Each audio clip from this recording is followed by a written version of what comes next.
Are you listening? Damn.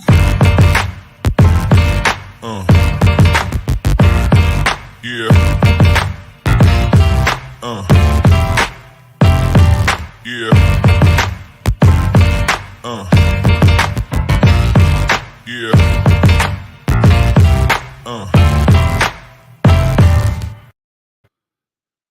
What's up, everybody? Let me know everything look good, sound good. We got this thing rocking and rolling, man. Hopefully I got this stuff going. So let me know if you can hear me. Got an interesting episode in the building today, man. We got a Coach Me Coach podcast, episode 22, man. And my man Don couldn't make it tonight, so I got a special guest, and he got some splaining to do, Lucy. He got some splaining to do. So we got to definitely talk to this dude and see what the deal is in that sense, man. But like I said, before we get started, let me just know right quick in the chat. Everything looks good and sounds good. Didn't have a lot of time to get this thing promoted out and kind of publicized a little bit, but we got it done, man. Had some technical difficulties, and we're going to make it happen. So let me see here before we go in and get this thing started. All right, real quick. All right, here we go. All right, I'm waiting for one person to jump on here and say you can hear everything. Everything looks good, sounds good. So if that's good, I'm ready to rock and roll. We can get this thing started. As you know, on the Coach Me Coach podcast, we just talk about all kind of things football. But, you know, we try not to make this just a hurricane show. But the Hurricanes, they hot right now. Maybe not for the right reasons, but we're going to talk about some other sports as well. And then we're going to jump right into this deal. But let me go. Here we go. I appreciate it. That's what I was looking for, man. Let me see. Edward Alexander 7. Good. Appreciate it. All right. Well, let me go in and bring my dog on in the building, man. V-12. What's up with you, baby? How you feeling, man? Hey, we in the building. Hey, Coach Me Coach. That's what I thought we were getting from Mario Cristobal. We're about to get coached from Mario Cristobal. I'm struggling right now with it. Coaching me, Mario. Holla at me, Manny. I love it. So before we get started, man, let's just run down some of these past games that we talked about, man. I just want to talk to some people. We're going to open up the phone line. We had some trouble with that before. Hopefully everything is working good tonight. And my dog said he ready to answer some questions. Coach Hayes ain't even on here. I'm just like Molly on the show. I'm just talking. So Skip. So Shannon, what do you think? And that's all I want to hear. I want y'all to jump on my dog neck because he couldn't make it on Saturday, but he here today, boy. So let's talk real quick, man. One of the biggest games out there was the Alabama-Texas A&M game, man. You know, Texas A&M fought them hard. Like I said, they've had quarterback woes. Your boy is out right now. Anaya Smith, he's out for the season, so it's just pretty much left up to a chain. They ended up pulling that thing out 24-20 there, kind of at the end, but Jamar Gibbs was the big deal. I mean, the dude got some wheels on him, man. And again, remember the quarterback. You got to remember Bryce Young was out this week. So they had to go to Jalen Milroe to come in. He did it with his legs. Let me tell you something, man. If Bryce Young get hurt, Alabama may be in trouble. Like, I don't know the extent of his injury, but so far as, you know, if he can't play for a couple of games and he can't do certain things, I think they got Tennessee this week, and Tennessee rocking and rolling, boy. Hey, Josh Heupel got them boys going 12. You know what I'm saying? Absolutely. Yeah, it was one of those games where it was a trap game. And those are the type of games that you have to overcome. You know, Alabama's down a quarterback, and that goes a long, long way. We don't know how long Bryce is going to be out, but for the most part, they did what they had to do. Yeah, it was close, but even Vegas, I think, adjusted for that. They adjusted for that. Texas A&M, they're going to play you tough. They got a lot of injuries as well. But, hey, that's the difference between Alabama and a lot of these schools. They're going to pull it out no matter what happens, and that's what they did, man. I mean, you got to give them kudos. It was tough. When you go there, you play. I mean, that's a tough. SEC school, you know how I go. Yeah, and not only that, the fact, right? Say Jalen comes in, and it goes to show you the difference a quarterback makes, right? It goes to show you the difference in the quarterback play. When the engine changes, it might still be a Ferrari, but if you got a Volkswagen engine, dog, I'm not calling Jalen a Volkswagen, but I'm just saying it's a difference in the engine. It ain't the same. It just got the logos on it. And it goes to show you with a team like that, they still find a way to win, right? Because of the culture, because of the continuity of the team, because of all of those things, they still find a way to get a dub. But shout out to the offensive coordinator over there, Bill O'Brien, for making those adjustments, right? Knowing, hey, man, my man is down. guess what? He can't call the same plays that he would call for a Bryce Young. You know what I mean? And that's what it is. D. Roberts, what's up with you, baby? Say he is a Volkswagen. Man, he run like a Volkswagen, boy. That boy got the engine in the back, boy. But it is what it is, man. No one's speaking on the field goal kicker. Yeah, man. Big shout out to the field goal kicker, man. You know what I'm saying? All right. So, somebody says here, let me see. Bam, raw diets and pet supplies. Okay. Hate to be the bearer of bad news, but this staff ain't it. Recruiting will be top shelf, but coaching and development will suffer. Not sure what team you're talking about, but we'll get into it. Let's look at it, man. Ohio State does easy work with Michigan State, one of the big rivals in the C.J. Stroud throws up 361 yards, man. Travion Henderson balling as usual. Michigan had a little tough time with Indiana there at the beginning, 12. But they end up pulling it out, man, 31-10, but it was a little rocky. But J.J. McCarthy throws for 304 yards, man, out that deal. And Blake Corum, the running back, had 124. Clemson, easy work with Boston College. Tennessee, LSU. Nobody thought when that game came, nobody thought it was going to be what it was, that blowout, right? And it's interesting enough, this score right here brings up something later. So I want y'all to remember, Tennessee beats LSU 40-13. You can't tell me that nobody saw that coming. Even though LSU may not be as good, but you couldn't tell me that they would come off rolling like that. You know what I mean? With Hendon Hooker, man. Man, it goes to coaching, man. Coaching, man. I remember Josh Heupel. Wasn't he at Oklahoma? Oklahoma and UCF. I was a young man back then. Hey, what's up, y'all? What's up, chat? I see everybody shot me out. What's up, everybody? What's up, Blaze? Hey, I remember when Heupel was a decent quarterback at OU, and you see the development as from some of these collegiate guys going from college he was a coordinator as well, and now he got that job. And it's a steady progression at Tennessee. And like you say, offense is moving. He got some hellified backs. And hey, listen, Tennessee is a threat in the SEC. Absolutely. You can't underestimate them. They're coming out firing. And they're ranked number 8th, right? So they're probably definitely going to go up with that big win over the ranked 25 LSU team. And I think you got one of the guys on your fantasy team, Jabari Small, the running back. I absolutely do. Don't hate the player. Well, he dropped 127 yards on them boys too, man. So it is what it is. Ole Miss, Lane Kiffin at halftime was struggling with Vanderbilt. They were down 20-17 at the half. Ole Miss was losing, being ranked number 9 to an unranked Vanderbilt team. But come out 52-28 in the second half. Jackson Dart throws for 448 yards. And coach, guess what? That's not a problem for me. We spoke about Lane. Yeah, you know what I feel about the Lane train. But that's the difference. We're gonna talk about it. 10-2, baby, is 7-5. But the Lane train, they were down. But guess what? They did not panic. It's called football. It just seems we're gonna talk about it, and I wasn't here on Saturday, but we're gonna talk about it. It just seems like we can't get it. We'll get into it. We're gonna but guess what? They came back to blow them out, and that's what it's about. Easy work. Go. I love it. Normal guy, great question. Will Hendon Hooker make his Heisman moment this week against Bama? If he really wants to get into it, and I think the young man does extremely well in that sense, man. If he comes out and he beats Alabama, one, that's a great signature win for Josh Heupel, but two, that will be a Heisman statement for him, because even though the quarterback may be down, I heard he's coming back. So I again, I'm not the medical staff, I don't know, but their defense, right? The defense is still stout, and if that dude comes out and that dude lights up, Bama, with his arms and his legs and the ability to make it go. Let me tell you something. But I'm gonna tell you that Dallas Turner and Will on them edges, boy, he better throw that ball quick or better get up out of there real quick, because they coming, boy. They coming. Anyway, so let's go to the next one, man. South Carolina, real quick, in Kentucky. Kentucky came out on fire this season, right? Was ranked 13th, ended up losing. Who did they lose to? Florida State, I believe. No, who did Kentucky lose to? They just lost to somebody.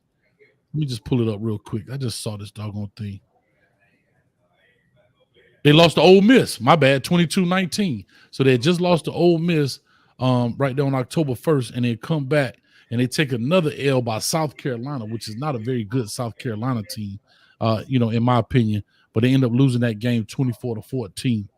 Florida State. Oh my God, guys. And I know we hate Florida State, and I know we super happy about that. But let me tell y'all something, bro.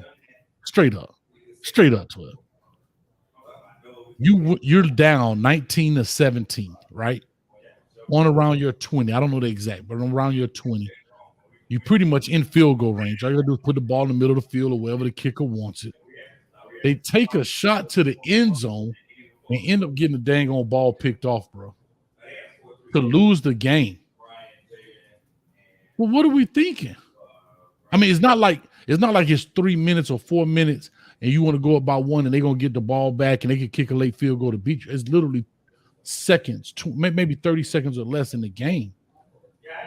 All you got to do is get the ball in the middle of the field and put your foot to it, dog. And miscommunication between the receiver and the quarterback, right? He breaks the route. He breaks the route short. Quarterback puts it out there. DB falls back. Give it to me, baby. Touchback is over with, man. Get up out of here, man. Game time. And he go the sad part about it. North Carolina State has to come in with a backup quarterback because the boy Leary get put out in the middle of the game, dog. Oh my gosh, bro. Like, come on, man. You can't lose games like now. That right there give you a heart attack, man. In that sense, and that's terrible. And Jordan Travis come out 181 yards passing, but that's tough. Texas and Oklahoma, bro. What is the Red River rivalry or something like that? Yes. It wasn't no rivalry. 12, 49-0, and I got Oklahoma kicker on my doggone fantasy. He got 0 points. He ain't kicked nothing. An extra point, field goal, nothing. Yeah. That dude might have well been hurt. Yeah. Oklahoma, you man, what a difference a quarterback makes, man. Goodness gracious. Everybody leaves, and it's just like they can't get it together. Unreal. They can't. And Quinn Ewers comes out passing for 289 yards. The top running back in the building. Bijan Robinson, 130 yards in that game. Maryland kind of suffered with Purdue a little bit, 31-29. But let's talk about this. The Louisville UVA game. I want to talk about it a little bit. The reason I bring that up because Malik Cunningham was out on concussion protocol, and Tyon Evans, the running back, is out. So their top two dudes are out, and they still end up winning that game 34-17. And last but not least, as we go through these deals, some of these games here, one of the biggest games is Duke, Georgia Tech. Now, we all thought, and you tell me if you ain't thought differently, but we thought Duke was going to be an old slappy team. You know what I mean? They bring in a new coach, Bilbo, something like that. I forget his name. But they're doing a pretty good job at Duke, bro. Better than Miami. And they end up going to overtime with Georgia Tech. They still lost the game, but Jeff Sims put up 227. The reason that's important is because we play these teams, right? Absolutely. We play both of them. We play both these teams. And Jeff Sims, not only did he throw for 227, he ran for 95, And that's a big deal right there. But Georgia Tech fires their coach, Jeff Collins, and now they starting to play good, man. So hopefully that dude gets a chance. Yeah. And let me see, one for the road. I think that's it. All right, ladies and gentlemen, we already 15 minutes in, perfect timing. Coach Elko, yes, thank you. I apologize. Coach Elko, I'm sorry. Mr. Nobody, how you doing, man? Coach Hayes, I'm not the brightest card in the deck, but as an O coordinator, would it behoove the O to have an H or a fullback or heavy formation for the 1 yard line? Asking for a friend. Well, I'm going to let my dog talk about it. This is his show tonight. Matter of fact, I could go ahead if you want. I could just put you over there, let you be the man. I could sit over here and be, what's her name? Molly, and just ask questions, man. But let me get this dono right quick. Falcon X, we got to throw it up with a 305 in the building. Wanted Miami to be back. Mario said back to work. 305. Appreciate you on that Falcon X.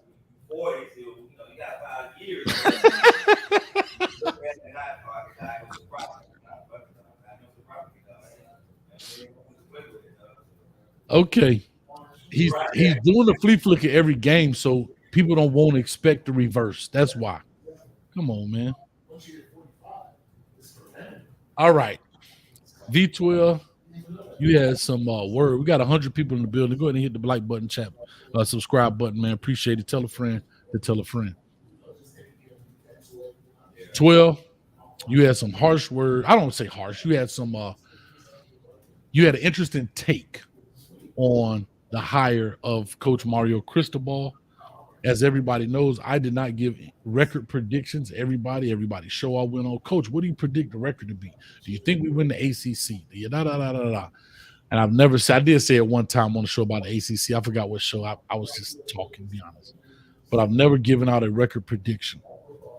I don't know if you have or not. I'll let you speak for yourself. But I need you to explain. You said at one time, 10-2 is the new 7-5. What does that mean, bro?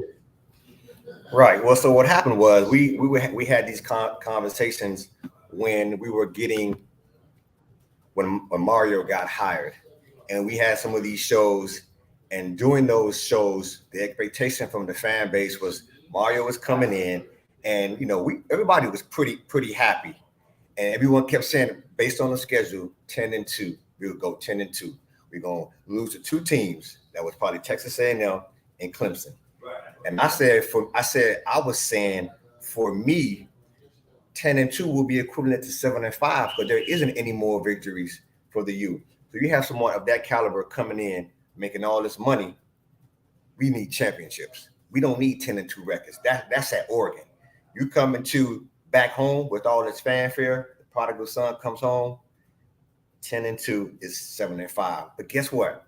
Guess what, Coach? That's all mute now. They call it moot now. Moot. Because we ain't even there. We are a long way away from 10-2, and we may not make 7-5. So, Coach, we got a long way to go. So, real quick, Shot Town Kane right there. He says V-12 before you start, which you already did. That's fine. But what were your expectations coming into this deal? Even though you said that, what were your expectations? I thought it would be a slow progress. I thought we'd probably lose more than 2 games because Mario comes in. But I thought from a discipline standpoint, from an offensive standpoint, that we would do a lot better than we're doing now. My issue with Mario wasn't the offense, because at Oregon, they scored a whole bunch of points. It's with the defense. Now we having issues on both sides. Offense ain't doing well, and the defense struggling. My expectations. All right, so he takes the expectation right here. He says, Coach, do you be watching games and see a nice play on third down and say, we need to run that play? Let's practice that play and use it later. Just saying. I hear you. Peanut, I see you in the building. Coach, I told you you're going to lose 4 games. Wear my little Timmy shirt. Peanut, you need to I want you to come on the show one day, Peanut. Because I seen you on somebody else's show, right? And y'all was talking about your boy, man. But like I said, I'm like Master P. I don't talk about nobody on my records, dog. You understand what I'm saying? Y'all was talking about old Coachy Coach, man. So I need you to come on and explain yourself, homie.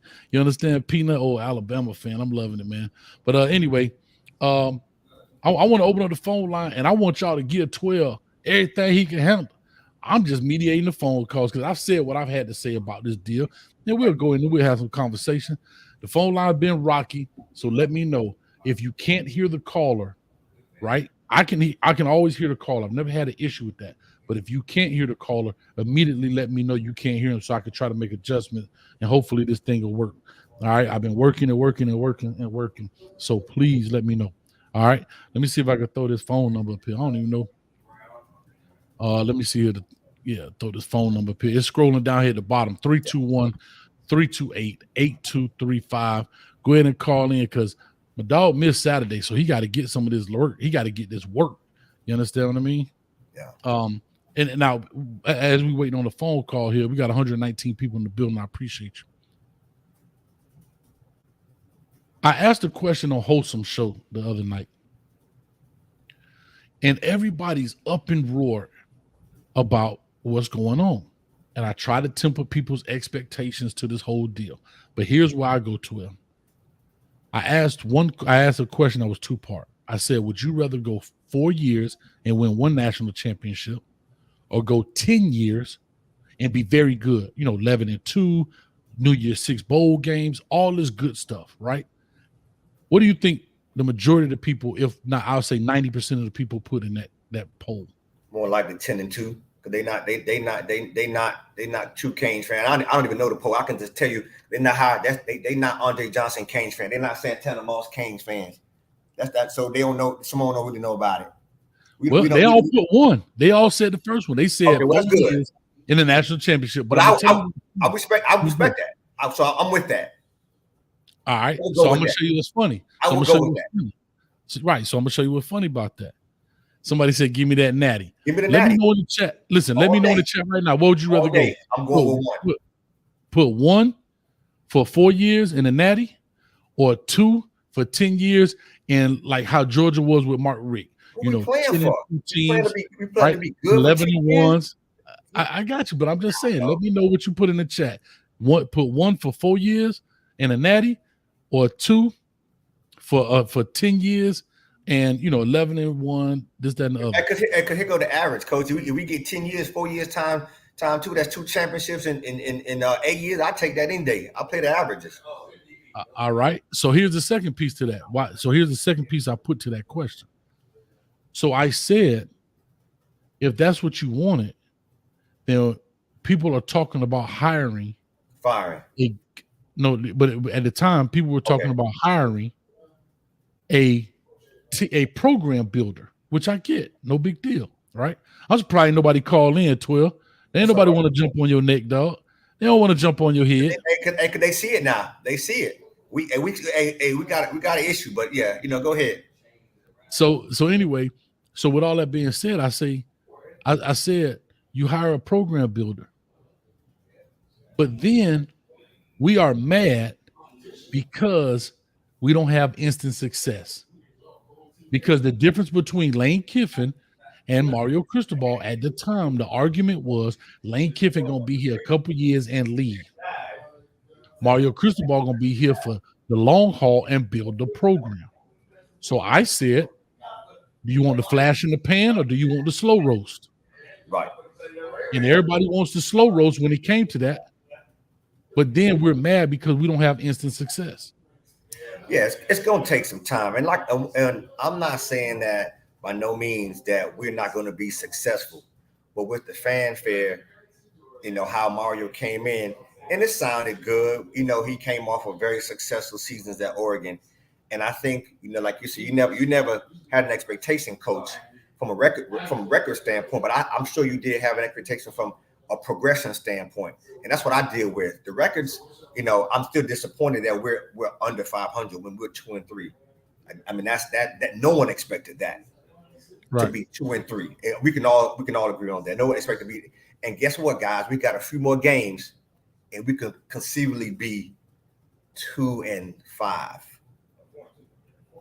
That's difficult. We have some tough games coming up against some teams that are hungry, and so we may hopefully we can get to a 7-5. But right now, it's based on what's going on. I think it's going to be very, very tough for us to get there. Yeah. So here's what that. So back to my point. But that's back to my point. If we want a program builder, why are we mad? Now I have to say this: the Middle Tennessee game, there is no excuse whatsoever on God's green earth and His blue oceans that we lose that game, right? There's none. But Hurricane Kilo, I'm gonna say this. Here's what I'm having an issue with when it comes to fan bases. But I understand fan bases. But because we do this, people like myself, Streeter and T2Y and Wholesome and so forth, people hit us up all the time. And yeah, Rome wasn't built overnight, nor was Egypt. But when the prodigal son came, we was instantly ACC champions. Nobody took into account what's finna happen. Nobody took into account what's finna happen. Everybody, we 10-2. You crazy. We this. Coach, you a hater. You hate Mario. No, I'm telling you this. But then when it starts to happen for real, oh, well, Rome was, and I'm just using you, Hurricane Kilo, because I know you my dog, you can handle it. Well, Rome wasn't built in a day. We got to trust the process. He doesn't have his guys. He does. Bro, now we're coming up with a handful of excuses. And 12, you remember I said this, and I said this at the beginning. What happens to Coach Cristobal when the city he loves, played for, bread, sweat, all that stuff, turn on him? Yep. Bro, you got people out here already talking about firing Coach Cristobal. Yeah, that's definitely unrealistic. And because we're so thirsty for some success. We're thirsty for success, and we all are. And that's a lot of pressure. But of course, everyone's saying he's getting paid for that pressure, coach. But we have to realize there's no team, just because you're University of Miami, you have a big U on your helmet, nowadays it's going to lay down for you. You have to go out, you have to execute, you have to instill discipline. And hopefully in 4 years, we can see some of that discipline, and then we begin to win games. You always say, coach, they're babies. I agree with that. And then our recruiting classes have to hit the field. But at the same time, coach, we have to be able to see the improvement. And for me, I don't know if the team is somewhat regressing, because even under Manny, it ain't look this bad, coach. Well, here's the deal, and I'm gonna tell you something. Optically, it does look bad, but I'm gonna show you something on the flip side. I'm gonna show you the silver lining in all this, 12. The Somebody silver lining. 9-3. Lenore's, I hear you, baby. I hear you. See, King Kyle, man, been here 9 months, and I wish I could recall all the things people said, and I could put the comments to the names, where you could hold the same way we want to hold Coach Cristobal accountable. I wish to God I could go back and hold people accountable for the things they said, and now we're coming up with excuses. Because guess what? When you watch the press conferences, you know what fans say? They're just making excuses. They're making excuses. Well, guess what? A large percent of the people on here, and you know who you are. I can't go back through all of the shows we've done, and these same people that's in this chat, some of the same people. Coach Hayes, you a hater. Coach Hayes, this. Y'all don't know what you're talking about. We going 10-2. It don't take that long. We got talent. I've been talking about difference makers. I've been talking about game changers that we don't possess right now because they're babies. And everybody tell me I'm stupid, and I'm cool with that. But now it's time for y'all to be held accountable for your comments. Well, here, let me on that point, coach. Sorry about that. Sorry, coach. Let me just say this. On that point is a great point you make. And someone in the chat say under Manny they looked worse. I disagree with that, because you know why? We did have game changers. We did have Rambo. We did have Hartley. We did have Xavier Estrepo at the time. Can I ask you a question, coach? Yeah. Can you tell me what's the longest play from scrimmage that Miami's had this year, receiving wise? Hey guys, fun fact, V-12 got some stats too, right? So let me wait. I want to hear, right? The longest play this year for the Canes is 52 yards, and it was not a touchdown, and it was to a man who's not even playing right now, Xavier Estrepo. That's what Miami is missing. We don't get chunk plays. Everything for us seems to be so hard, and that's what's disheartening to me as a Canes fan, based off of where Mario came from. When Mario lined up at Oregon, every play was down the field. Every screen, every reverse, every cross, they were down the field. And Oregon was scoring 47 points, 50 points. And he comes here, and we struggle to score.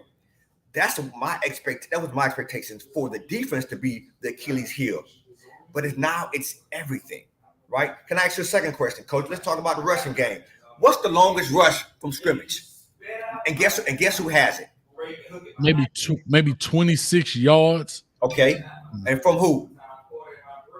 Rooster. Okay, right? You're my dog. 26 yards from not even our most. Am I right? Back. No, you're wrong. Not even from our most explosive back. We got 26 yards from Thad Franklin. That's a problem for me, Coach. See, we don't get chunk plays. Back in the days, Santana for 74, Reggie Wayne for 60, Lamar Thomas for 99 yards. Andre Johnson across the middle post. We don't get any chunk plays. And that's my issue with Mario right now, right? Secondly, our longest play of the season was not even on offense or defense. Guess what it was on? The kickoff return with Keyshawn. Kickoff versus Bethune-Cookman. Guys, we got a long way to go. My brother just said 9-3. I don't know. And that's the concern, that Canes fans are watching this and are still saying things that not even, what are we watching?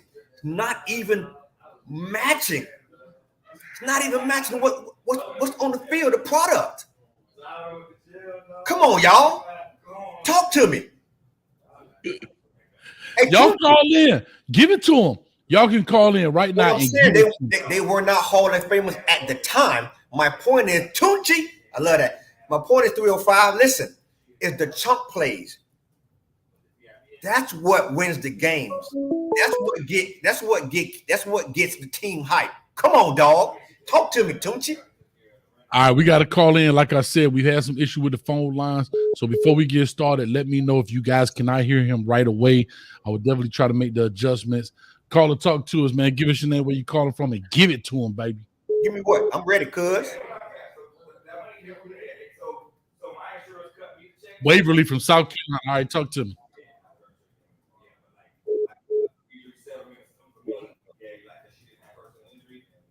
Turn him up, coach. I can hear him just a little bit. Hey, on a Waverly, you're a little low. Yeah, it's better. Go ahead. It's not coming through here, coach. Hold on, Waverly. God almighty. Hold on. I'm trying to get it right. I don't know why it's not coming through, bro. It's amazing to me, bro. And I'm sorry, God. I don't know why this. I've been fighting with this all day. Let me read this. Shout out to that donor. Put that donor back up. Shout out for the $10 donor while you get that code. Let me read it. Success takes time. When you're doing it the right way of building up to long-term sustained success, it comes with its bumps and bruises. That's how they'll sharpen their swords. Hey, I agree with that. But the fan base, remember now we like the instant oatmeal type of team. For add water, or some of y'all like almond milk, add your almond milk, or some of y'all like oat milk, add your oat milk. And we got some good old oatmeal. But guess what? No other collegiate team is waiting on Miami to become great. Can I say that again? No other college team, MTSU, is waiting for Miami to become great. We pay these guys $1.5 million. They say their coach is still on a tour about the victory. They came to Hard Rock and gave it to us. That's a problem, fan base. Mario or not. But guess what? He in the hot seat now. Gattis or not, they in the hot seat. So my issue is not even about the record. It's about what's going on. How are we going to rectify this? All right, let me try this out, Waverly, real quick, man. Give us a one test, 1, 2, man. I swear to God, if this doesn't work, I've been on this thing for hours, man. Talk to me, Waverly. Can you hear him, 12? No. Yeah, can you hear him, 12? I cannot. No. Okay, he can hear you. Hold on, Waverly. He can hear you, but he can't. Bro, I don't have a clue, bro. That's what. Oh my God. Let me do this right. All right, say something, Waverly.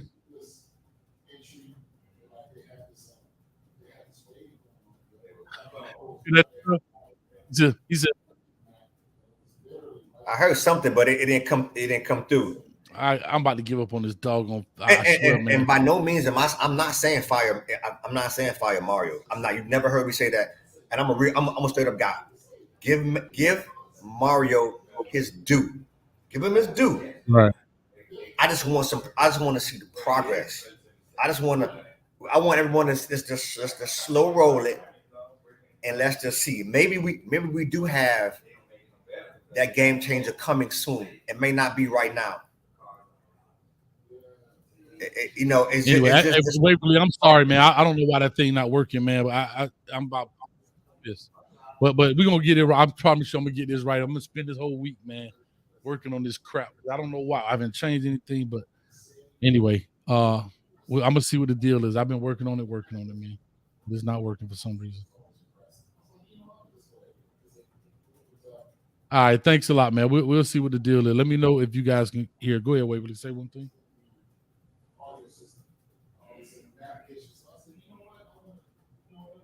All right, he says it's a process and people not giving them a chance, but we'll go ahead. I agree. But but it's a process where you want to. But everybody talk about this process.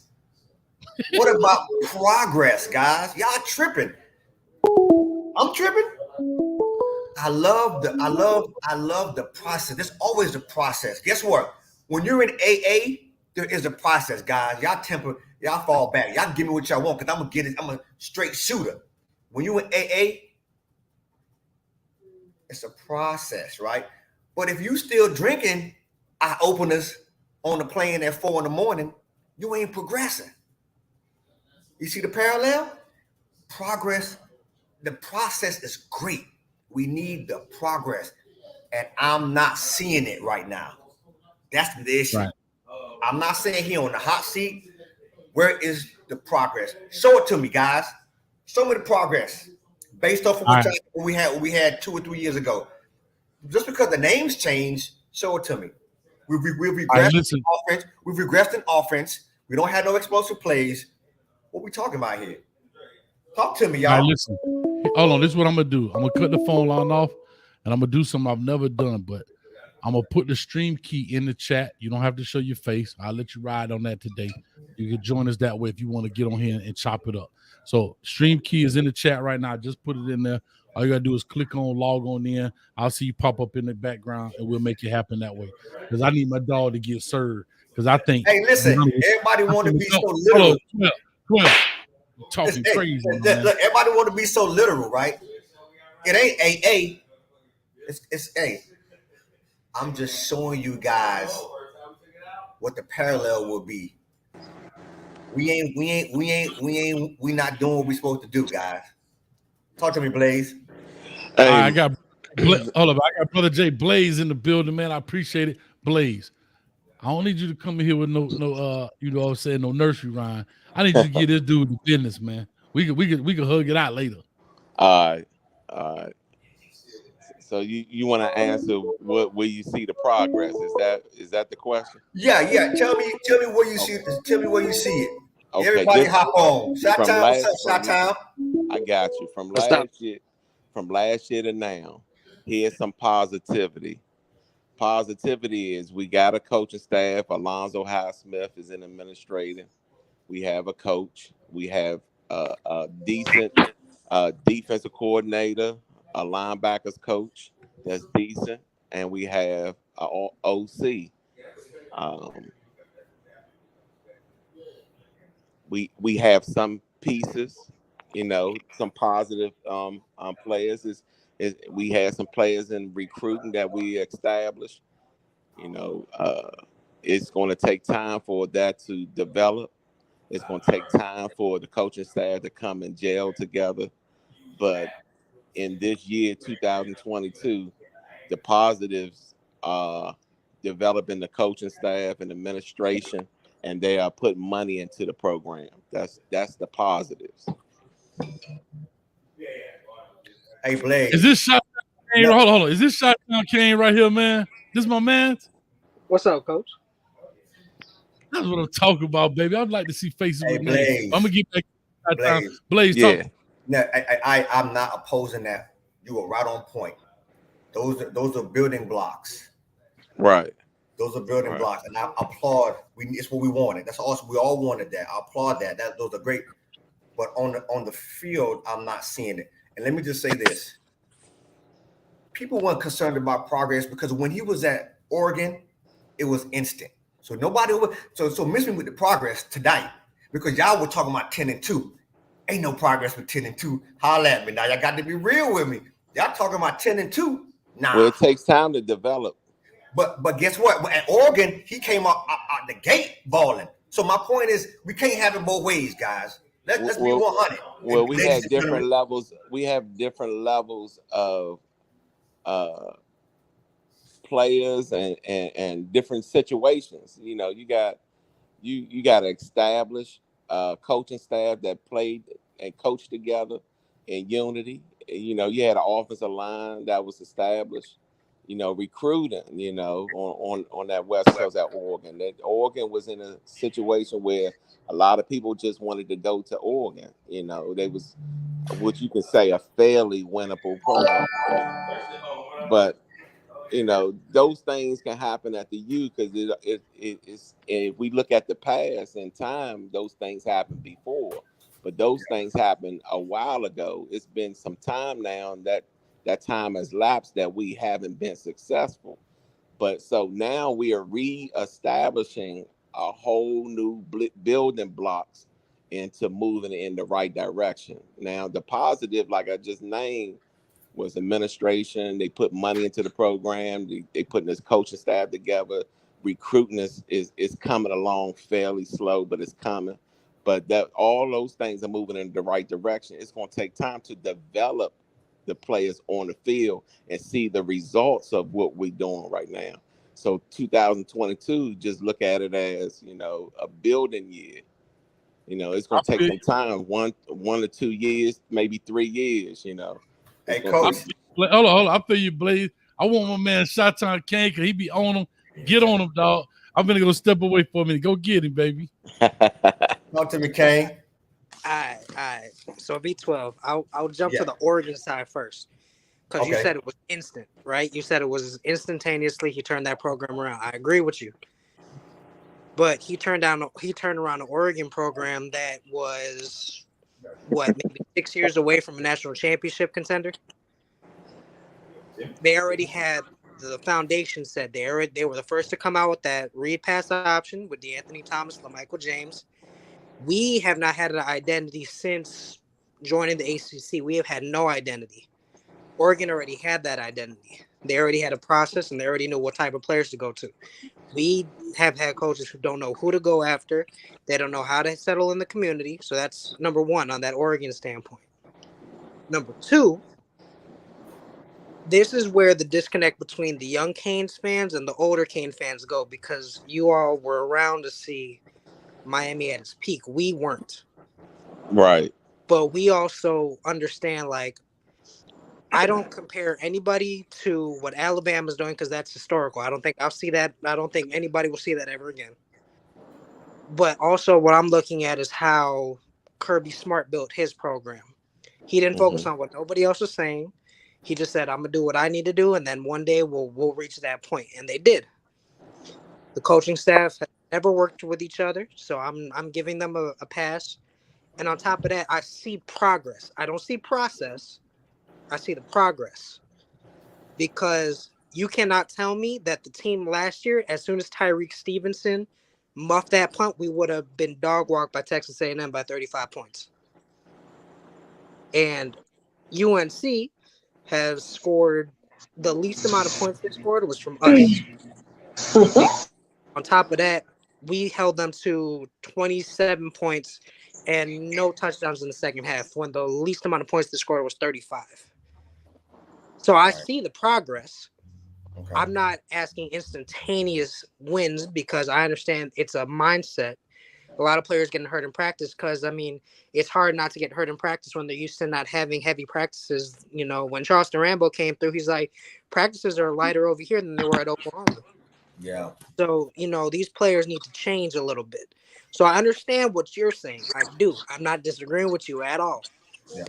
But I see the little kind of details that my mindset and my eyes aren't tainted by seeing Miami at its peak. So I have no idea what Hall of Famers look like at the U, but I definitely see what turning around the program from the beginning starts. That's what I see. Yeah, here's my thing. That's a little bit, you know, that's sometimes they get on the old folks because we're a little older, right? That's the blessing. We have a litmus test as old school Canes. We have a litmus test, and a couple things. And I hear what you're saying. One thing I do listen. I listen to everyone. Let me just say this: Oregon's team, no one stayed around for Mario Cristobal for 6 years. So all those DeAnthony Thomas, they were gone. So I kind of disagree. He came. Those guys don't stay long. 2 years, and they're gone. So with Cristobal, when he came in, he didn't have all those guys. He had a couple of they stayed a couple years and then they left. So he continued to have that program on the up and up. The talent was different, but he found a way. Whatever he was doing out there, they found a way to win. Same thing with Kirby Smart. Kirby Smart inherited some players, and so he did pretty decent. All those players that he inherited from Rick to whoever, they were gone. And he was able to hold down that program and do very well, win a national championship. But guess what? Kirby Smart had a lot of success early. And guess what? He's still here. Georgia's still working. It's still working. So my point is this. In the beginning, no one was saying Oregon. They never said rebuild from Miami with Cristobal. Everyone's straight to the – guess what they were saying? Kane, I remember this vividly. We are going to win the Coastal. That was am I lying, Coach? No one can see us in the Coastal. We number one in the Coastal. Guess what now? We are second from the bottom, guys. And y'all talking about progress? God did, right? I'm gonna ask you a question. I got a question. Hold on now. Y'all think you're speaking a little bit too fast. There, V-12. We only got one loss in the ACC. But we still only one loss in the ACC. It's a little bit too early for that now. But what I'm saying, to lose, it's still possible to do something in the ACC. I agree, but as of right now, see, we talk about right now. We are second from the bottom. We second, and guess what? We got 3 or 4 more games on the road. Come on, y'all. I know I got some glasses on, but y'all got to help me out. Go ahead, Bam. Bam been holding for a while. Go ahead, brother Bam. Yeah. I mean, I got so much of this I want to kind of touch on. Chi-Town. I'm sorry if I can't really see. I'm getting old. I can't see that good. So I'm hoping I'm saying your name right. Yeah. It's hard for me to understand the University of Miami is a prestigious university in college football. There we go. And I just heard you compare the University of Miami to Oregon. It's no comparison. It's not the same. The expectations for the U is not the expectations for Oregon. That's right. And as far as recruiting goes, Mario Cristobal had the #1 recruiting class 3 years straight at Oregon and the Pac-12. In the Pac-12, the #1 recruiting class 3 years straight. He is notoriously known for doing less with more. And it shows. Last year, Utah bust his ass. Excuse me. Go ahead. Hey, Bam, get him, Bam. Tell it, bust his ass. I'm sorry, my bad. Go ahead, Bam. They're getting me hot now, Bam. Utah bust him twice last year. And that same Utah team this year, everybody's calling mid. Now, I don't understand that. Now, I'm going to say this. I'm not a Canes fan. I'm from South Florida. I love sports. So I pay attention to everybody. And if I'm not mistaken, Mario Cristobal had one of the best transfer classes this year with kids that he was recruiting at Oregon. So he brought in a lot of kids this year to Miami that he was recruiting to Oregon. And then he brought in a bunch of coaches that's kind of was pushing the needle for stuff that they wasn't really doing, like Gattis.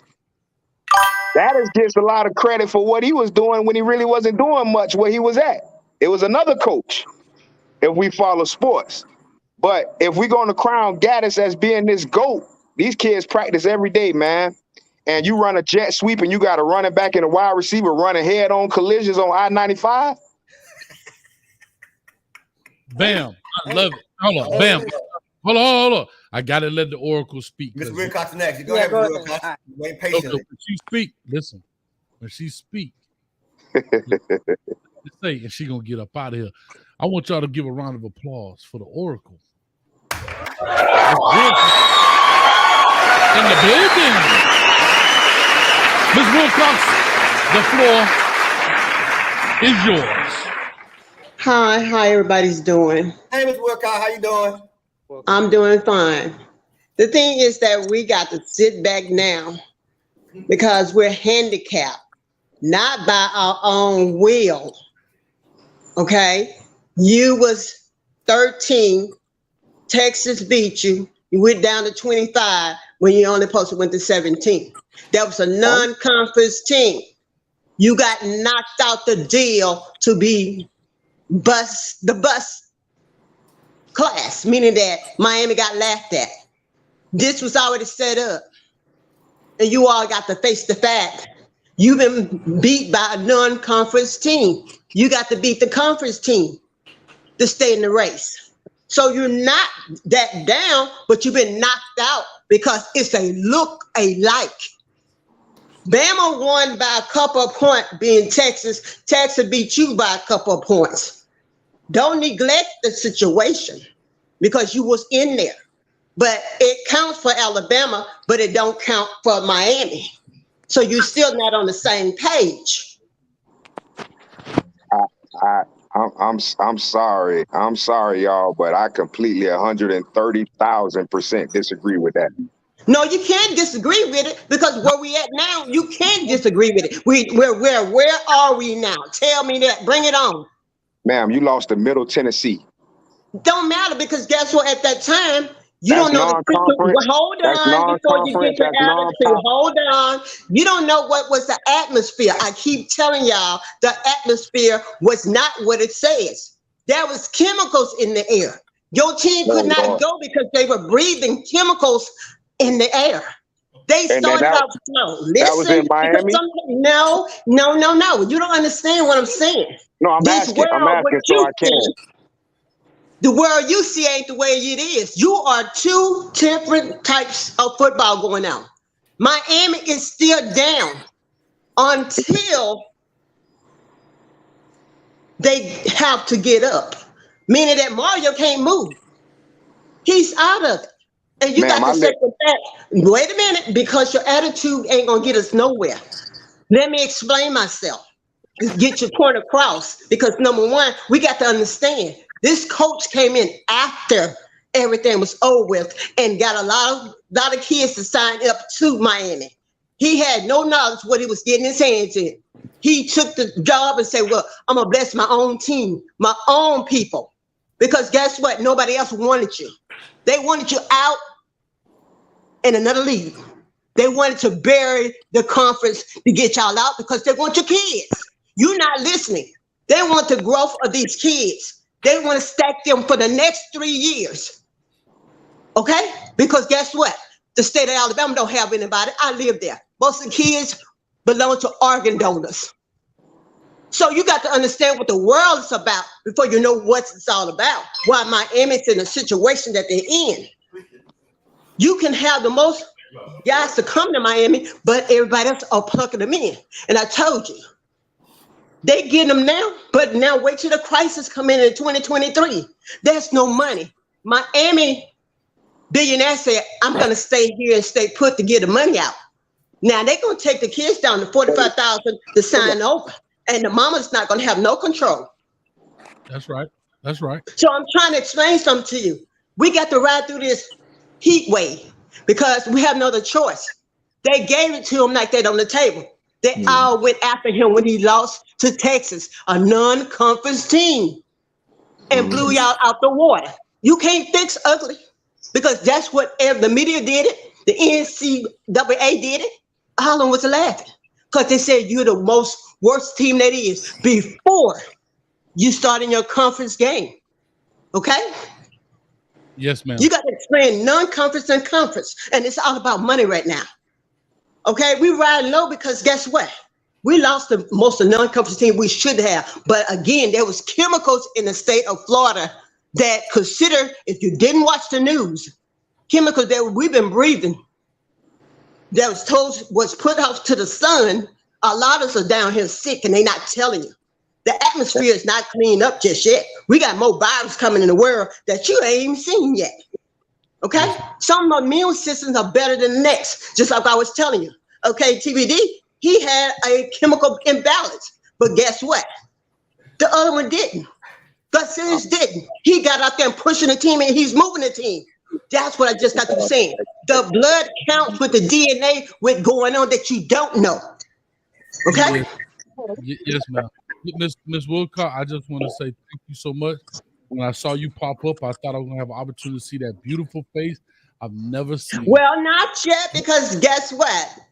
I got a lot of things to do, and I work and offset with other people in the world about what's going on next. We're got a crisis in the near future, and I'm trying to help people get money.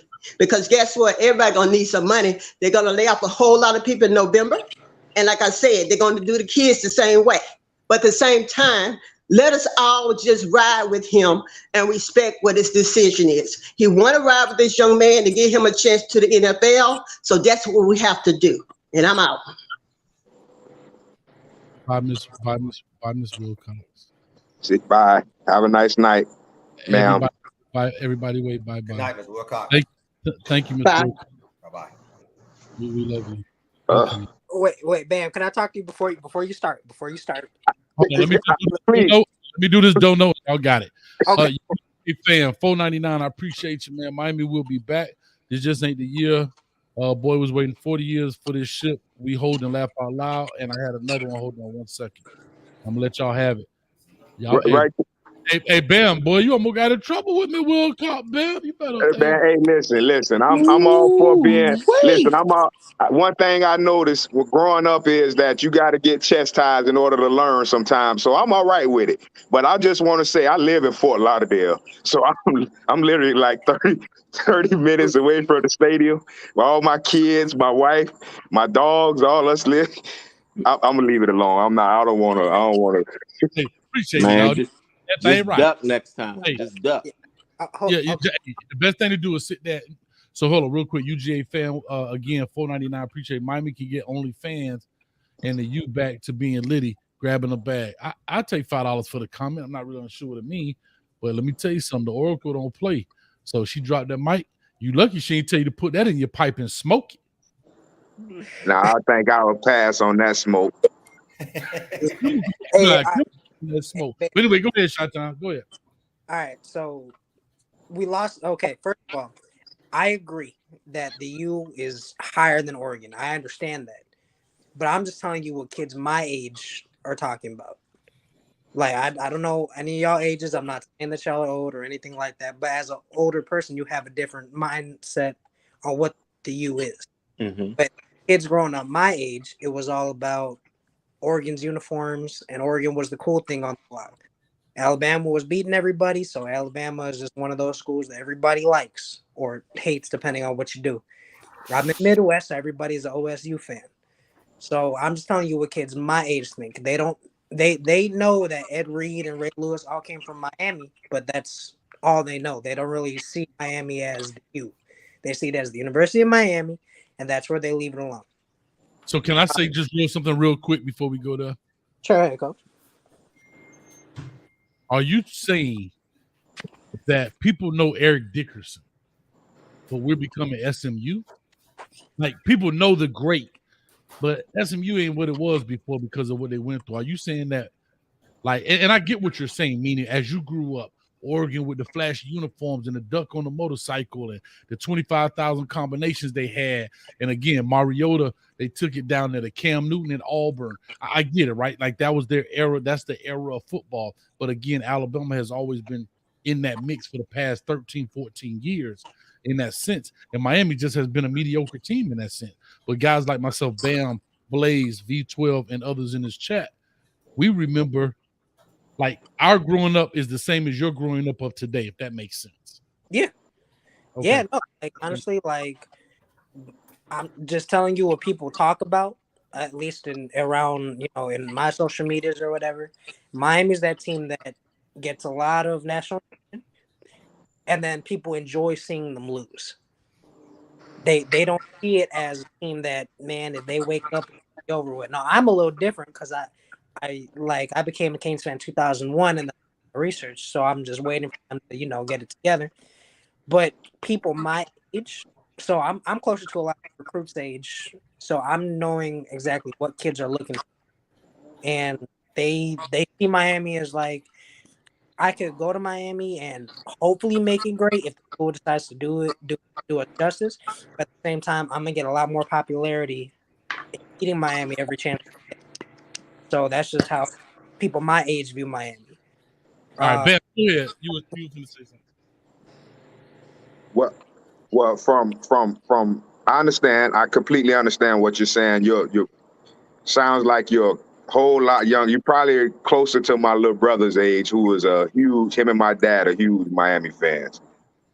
But from my personal experience of being down here in South Florida, which I mean, I'm pretty sure we all can agree, South Florida is probably the hotbed when it comes to young talent and recruit, right? Yeah. And a lot of these kids down here, they still look at UM like UM of old. And a lot of them, if they had the choice to choose between UM or Oregon, it's no brainer. They're here. Yeah. Forget all the different color uniforms, all the pretty little glitz and glamour they put out on the field. When as far as programs, they're going to favor the U a lot more than most other schools. Like even the other big two in Florida, they're going to look at UM first. And the thing I'm seeing now with UM is UM didn't lose a lot of talent to the draft last year. They didn't lose a lot of talent to the portal last year. They brought back a lot of these kids, and they also brought in a lot of transfers with experience from other programs that Mario was already recruiting. And then they still had some talent on that roster. You got Rooster down there, man. Rooster's a bad boy. Do you know right now Lingard has more touchdowns than Rooster? Yeah, because talent doesn't beat mindset. This team hasn't learned how to win. Well, that starts with coaching, correct? Yeah. That starts with coaching. This guy's making $80 million to come in here and teach these kids how to play football the right way. Yeah. Look, it's like medicine. You hate taking it, but you understand that in the long run it's gonna make you feel better. Don't take it. It's gonna cause more side effects than it do good. Depending on where you live. And especially with the stuff that's in the air. And bam, and to your point, man. You know, when we talk about, everybody talking about, and a valid point, and that's why in the beginning, I'm not sure how long you followed us, but we followed this, this coronation of the King Mario coming home from Oregon, and I get your point, Shot Town. I know what you're saying. Chip Kelly, he had them boys running. Nice uniform, Nike down there, over there in West. So I get what you're saying. It's fashion on the internet. I get what you're saying. Every year, I know popularity-wise, Oregon got it, right? They got it. But win-wise and legacy-wise, they don't have it. That's what Bam is saying. So I get both sides. But to Bam's main point, in the beginning, no one was talking about a rebuild year. Coach, did you hear rebuild year? I never saw rebuild year when they said Mario coming. Oh no, I heard 12-0. There you go. And I'm being I heard 12-0. I heard 10-2, 12-0. No one talking about rebuilding. Now everybody want to backtrack. Oh, rebuild. And I'm not saying it's gonna happen, but like Coach was saying, and Bam, very solid point. I'm glad because he's in the middle. He's not a Canes fan. He don't hate the Canes. That's somebody he's very objective, and that's what Canes fans have to be. And that's what I am. I love the Canes to death. I'm with these guys. I'm with Kyle. I'm with you, Chi-Town. I love these guys. I'm with Blaze, right? From back in the day. I name these Hall of Famers because that's who I know. Jonathan Vilma should be in the Hall of Fame. We got Beeson. We got so many. And to your point, and you hit a great point, Bam, this guy brought in people from the portal. And we still look like this. What is the progress? Come on, Blaze. Talk to me, man. Where is it at? All right. Winning is the winning. Real quick. I don't know how to pronounce that. I apologize. But he said Mario never says 12-0. No coach is going to say 12-0. No, he can't say that. He can't. Coaches would never do that. Coaches gonna always give you coach talk. Exactly. But we're talking about the fan base. The word rebuild never came up. Never came up. I heard that in the past 2 weeks. I have to be very honest. I've heard 11-0. I mean 11-1, 10-2. Let me answer that. ACC champion, coastal champions. Right? We can make it to the playoffs, but we may not win the Natty. I get that. We could beat Clemson. The lowest I ever heard. 75. No, 75. I'm sorry. Besides V-12, 75. Okay. But 8-4 was the low. They said maybe 8-4, but I doubt it. Yes. Well, now you got people questioning if we'll even make a bowl game, and all you got to do is win 6 bowl games. Yep. To be bowl eligible. So this is what I wanted to say about the fan base, was that this is why I kept saying, temper your expectations. I tried to say it without saying, guys, listen. I want to answer that. I got you, 12. I kept saying, don't put an expectation. Let him build your expectation. And you know, everybody on this panel, if you've been following me since this season or maybe before, I've said that clearly. I simply said, don't do that. And here's, I'm going to just really quickly tell you why. And Blaze, you got the floor, and I'm going to bring my man Will Round.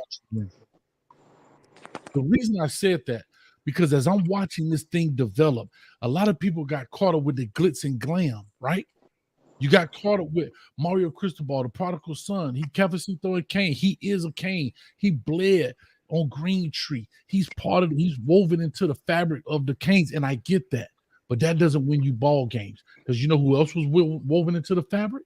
Mark Richt, Randy Shannon. These guys were woven into the fabric too. You understand what I'm saying? And it's time to build this. I've seen this happen. And what was a knock on him, believe this or not necessarily a knock, but what kind of hindered him a little bit, because you don't come in with your own philosophy. You have to get the philosophy from someone else. What gives guys a notch up when people ask, well, how does Lincoln Riley do it? One, he has his own offensive philosophy. Two, he brought his quarterback from Oklahoma. Only thing they did was change colors and uniform and location. Three, he brought another Jordan Addison, change different people. Four, he brings Mario Williams with him. Five, he brings coaches with him. Mario Cristobal does not bring a position coach. I'm sorry, does not bring a coordinator with him.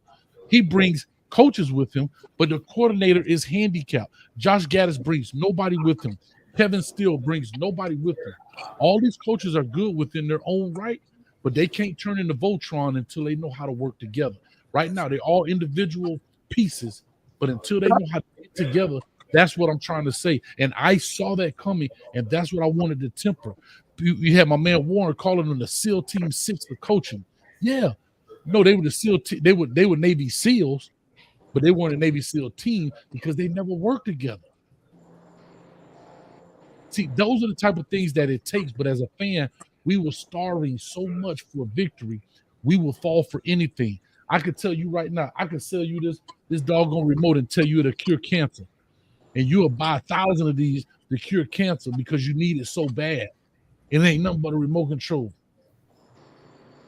That's what we were suffering from. And I'm trying to tell the fan base, relax, tranquilo, calmate, take it easy, suave, whatever your language is, take it easy. It's not going to happen like that. Oh, we want a program. Well, guess what? You want a program builder, but we mad that we going around here we around here losing 3 games. And I'm going to say this, and I'm really going to be done with it. I'm going to tell you the silver lining in this, and I'm done. We lost to North Carolina by 3 points. We lost to Texas A&M. I know we ain't talking about moral victories, and I get it. We lost to a Texas A&M team, right? By minuscule point. But here's where the problem lies. And I'm going to say this, and I'm done. These are babies we playing with. When they grow up and when they babies and they grow up and get off that porch, the oldest dog out there is Ivy and got doggone Mallory. TVD is 6-game starter. That's it, plus these 5. So he's an 11-game starter. He's a 6-game starter. Walks in with a brand new system. Right, not making excuses. I'm calling reality. Brand new system. The whole world. He's now you play 6 games and now you a Heisman hopeful. 6 games, you a Heisman hopeful. NIL deal coming on you. All this stuff. Maybe the Jit can't handle it. I don't know. Even Rooster comes in middle of the season. He was our 3rd string back. Ends up being our starter due to injury for Chaney and doggone Cam. Talk to me, somebody. 23. You understand me? Yeah. All I'm trying to say is these guys are young. No receiver been on that field but Romello Brinson. You show me Rashard Smith that played significant time. Nope. Corey Coward. Restrepo was hurt. Who else is left? Who did they throw the ball to? Ready. I'm not ready, but Rambo and these guys. This is all brand new. But everybody wanted something so bad that they was willing to fall on the floor for it. And now you feel like, hey, man, this don't cure cancer. This dude cheated me. Cam Harris. Bro. Cam Harris. Thank you. Those are the things I'm saying. We got to look at it and open our eyes to this deal. I'm done with it. We got people in there. Y'all go for it. Coach finna sit back here like Molly and make that thing happen. Coach, I got a question for you. Yeah. Everything you just said makes perfect sense. Yeah. Didn't Miami have a top 15 recruiting class last year? That was last year. They babies. But these kids are there. I know they're there, but they're babies, dog. It's not enough time on task. So here we go, Ken. Excuse me. So yes, they're babies, right? So hold on. That's just like saying, why is Texas A&M struggling? They had no more recruiting class. Dog, these dudes are 17 years. Texas A&M struggling because of coaching. I think just like Miami. But they don't have a quarterback. Just like Miami. Everybody know Jimbo got the most bland play calling in the world. He's still stuck on 1990 play calling. Listen, I get all that, but everybody knew, and I'm not a basketball dude, but everybody know Phil Jackson run a triangle offense, and you can't stop it because of talent. Everybody know what he's running, right? Everybody know he run the triangle offense, but you can't stop it because of talent. Hold on. All I want to say is I agree with you, but we can't take today's babies and make them tomorrow's stars. They have to grow into this. There's only a handful of guys that come in as true freshmen that shine, but they have to be surrounded by old dogs. When you ever seen a true freshman team win anything where out of 11 guys, 8 of them dudes are freshmen in Power 5 football, and they win? Well, let me just. I know. Shot-Town want to go. Let me interject to that point. I guess this is part of what Bam is getting at. What he's saying is that somebody out of them babies got to step up, and nobody has done that at 5 games. When the youth was good, you could plug in anybody. Facts. He ain't been good in 20 years. Somebody signed.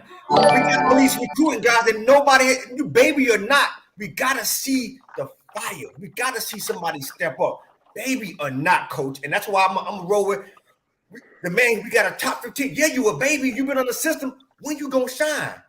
Go ahead. I know Shot-Town want to get in. I'm gonna moderate this thing. Go ahead, Shot-Town. I was waiting for Brother Jay Blaze to go because he been biting his time. Oh, okay. Go ahead, Blaze. I appreciate it. Go ahead, Blaze. Shot-Town. Okay, look, listen. I know consistent winning is the last piece to this. Just know consistent winning is the last piece because that's going to answer a lot of things. But what I want to say is we've been losing for so long. The expectations as the fan base is sky high.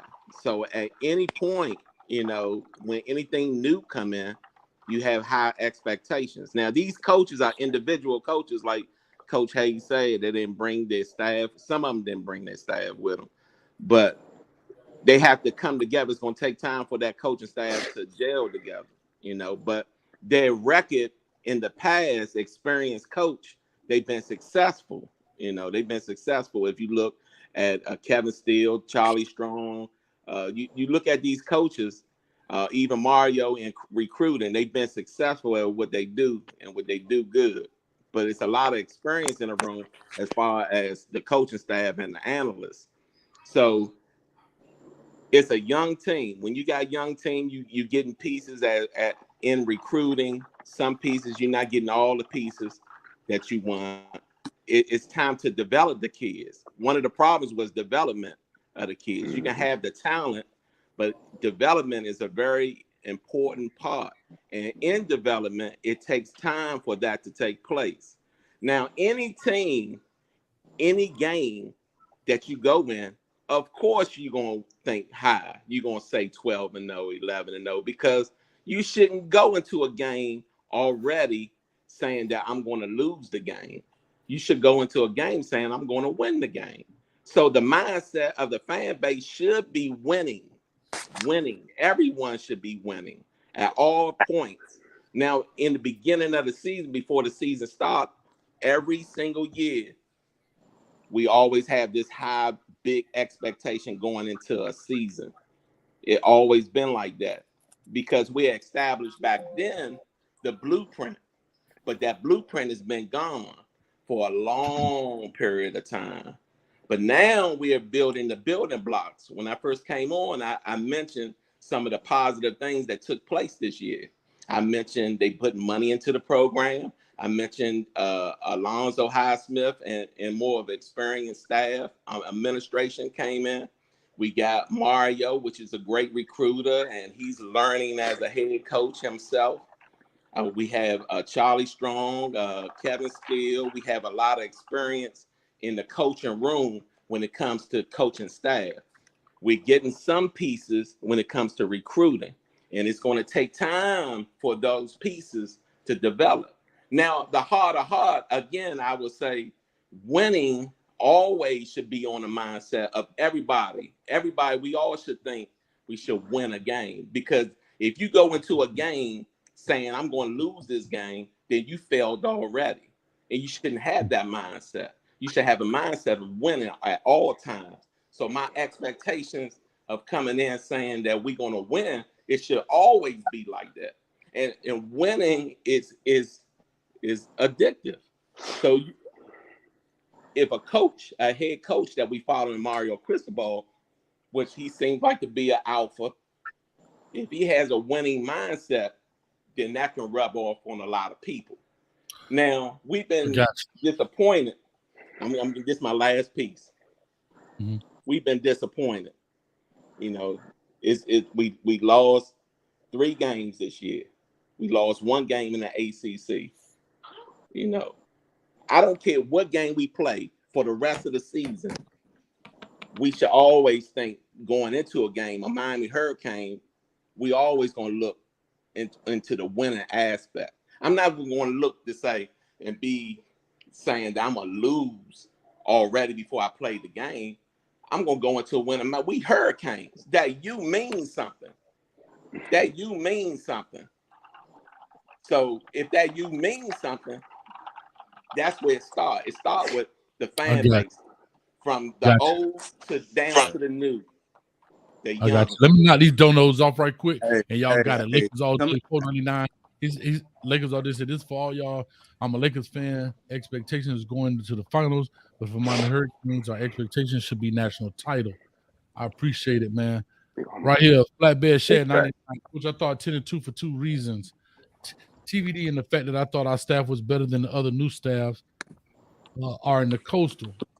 And Still Kane says we're not Bama and a few years away from plug and play, as well as I believe that's it. I want to welcome, man, just a few people. Y'all got the floor. I'm just going to be quiet. My man Smooth, I just want to say, man, I appreciate you, dog. I ain't never never met, man, but I appreciate you, man. You always support. Put that cup down for me right quick, so I could just take that chin off right quick, man. You know I had to slap What's that up, chin. Coach? What it do, man? I'm good, baby, man. Will Roundtree, man, I appreciate you, man, for stopping through and everything else. But y'all got it, man. I'm chilling, man. I'm chilling. Look, so Man, you know. hey, I'm a Georgia fan, and I'm gonna just go ahead and say, first off, I like Miami. I ain't got nothing against Miami. I cannot stand Florida State. That will be my first thing, so I can stand them folks. I'm in a group text with a bunch of them folks, and but like for Miami though, like really, man, y'all once y'all get the formula right, y'all gonna be straight though, like for real. Like I mean, because there ain't no reason that if I'm a young brother being able to get paid now, I want to be down in Miami. I mean, y'all recruit yourselves already. So there's no reason that Miami need to be what Miami got going on right now. We got growing pains. We went through 40 years of this. Yeah. So y'all at least got Heisman winners, trophy winners, trophies, and all that to go with it. But like, I mean, this just come with it. But look, Miami, I ain't got nothing against y'all. Hey. I mean, if I was a young dude, I'd be ready to go down there. All the folks ain't got them boats and yachts and all that for no reason. I mean, that costs money right there. So I feel you, man. Ohio Kane 77 said $10. I went to my first UM Miami game in 1977. Bro, I was born in 77 in the 9th grade. And guess what? It wasn't a football team that was the best thing coming out of Miami. It was the marching band. I appreciate that, man. Ohio Kane, $10. It Thanks a might lot. still be. Hey, hold up, man. Let me ask you a quick question before we get to that. You say you're not a Miami fan. Who you a fan of? Man, I'm a Georgia fan. No, I'm talking about Bam. You say you live Hey, you're not a Miami fan. I think y'all not gonna like to hear it, but I'm a Gator fan. Ooh. Man, hold on. Ooh. I'm a Gator fan. Hey, I'm Bam. a Gator fan. Hey, I'm a Bam, Gator you know fan. why? Hey, Bam, Why? you know, He over here. Why? Hold on. Let me answer that. Let me answer why. My whole family Canes fans. You want me to tell you what turned me off against the Canes? The fans. I'm fine with that. Why you a Gator fan? My grandfather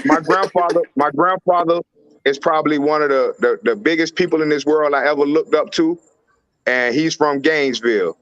And I'm talking about my I haven't met a dude better than me in this world than my grandfather was. So I kind of wanted to be like my granddad. You know what I'm saying? And he was from Gainesville. I had a scholarship to go to Florida. I had a scholarship to go play at Florida. And, I just was a knucklehead when I was little. I was a hell of an athlete. I just was a knucklehead.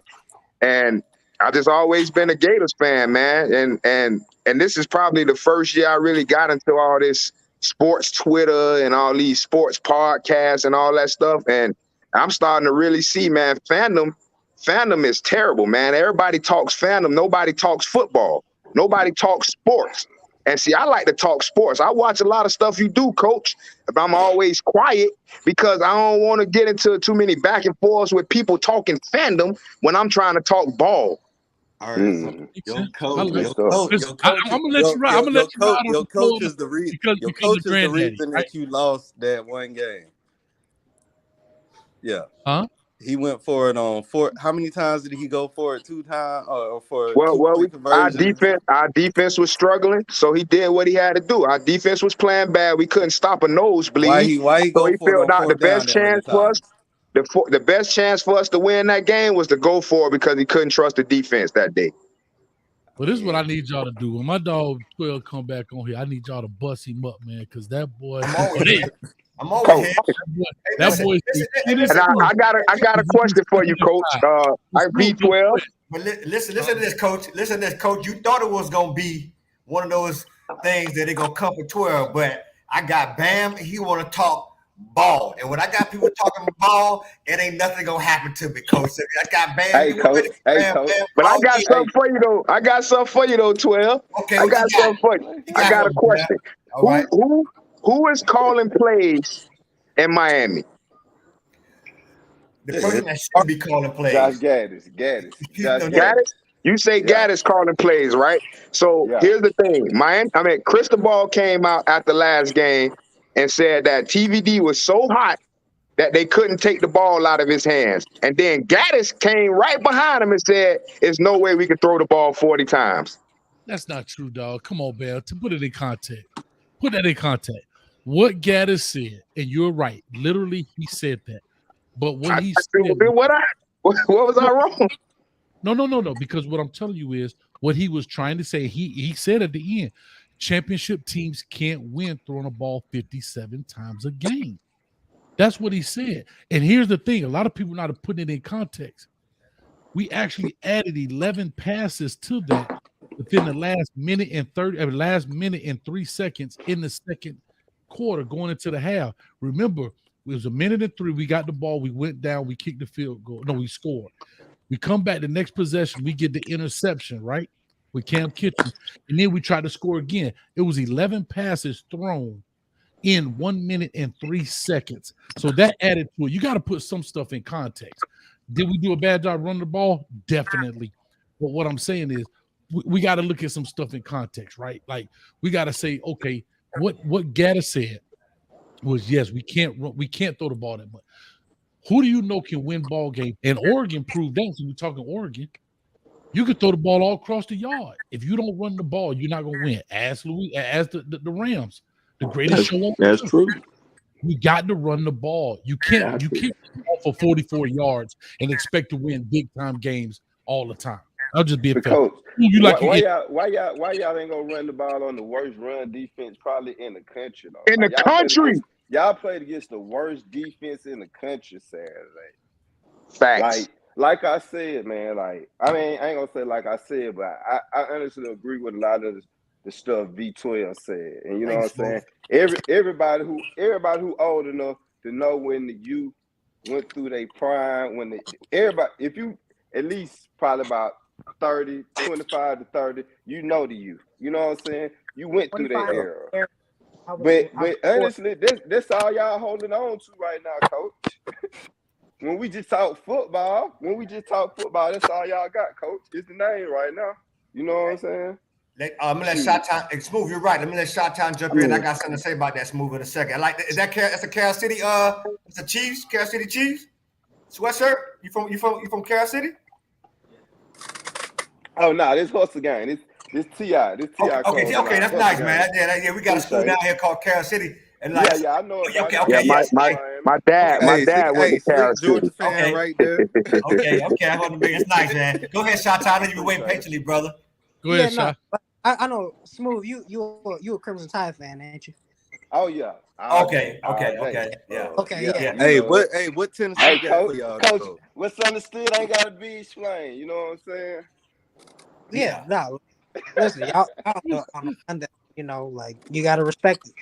But I was telling Coach, you know, I left a comment on his video. I was just like, listen, North Carolina dared us to throw. Like they did whatever they possibly could to make sure we weren't going to run the ball because we could not pass the ball consistently. And, you know, we, like Gattis said, you know, we can't throw the ball that often and win. So I'm anxious to see what's going to happen because I don't believe that our running game is going to be that bad, like moving forward. And I agree with Bam that I hate fans.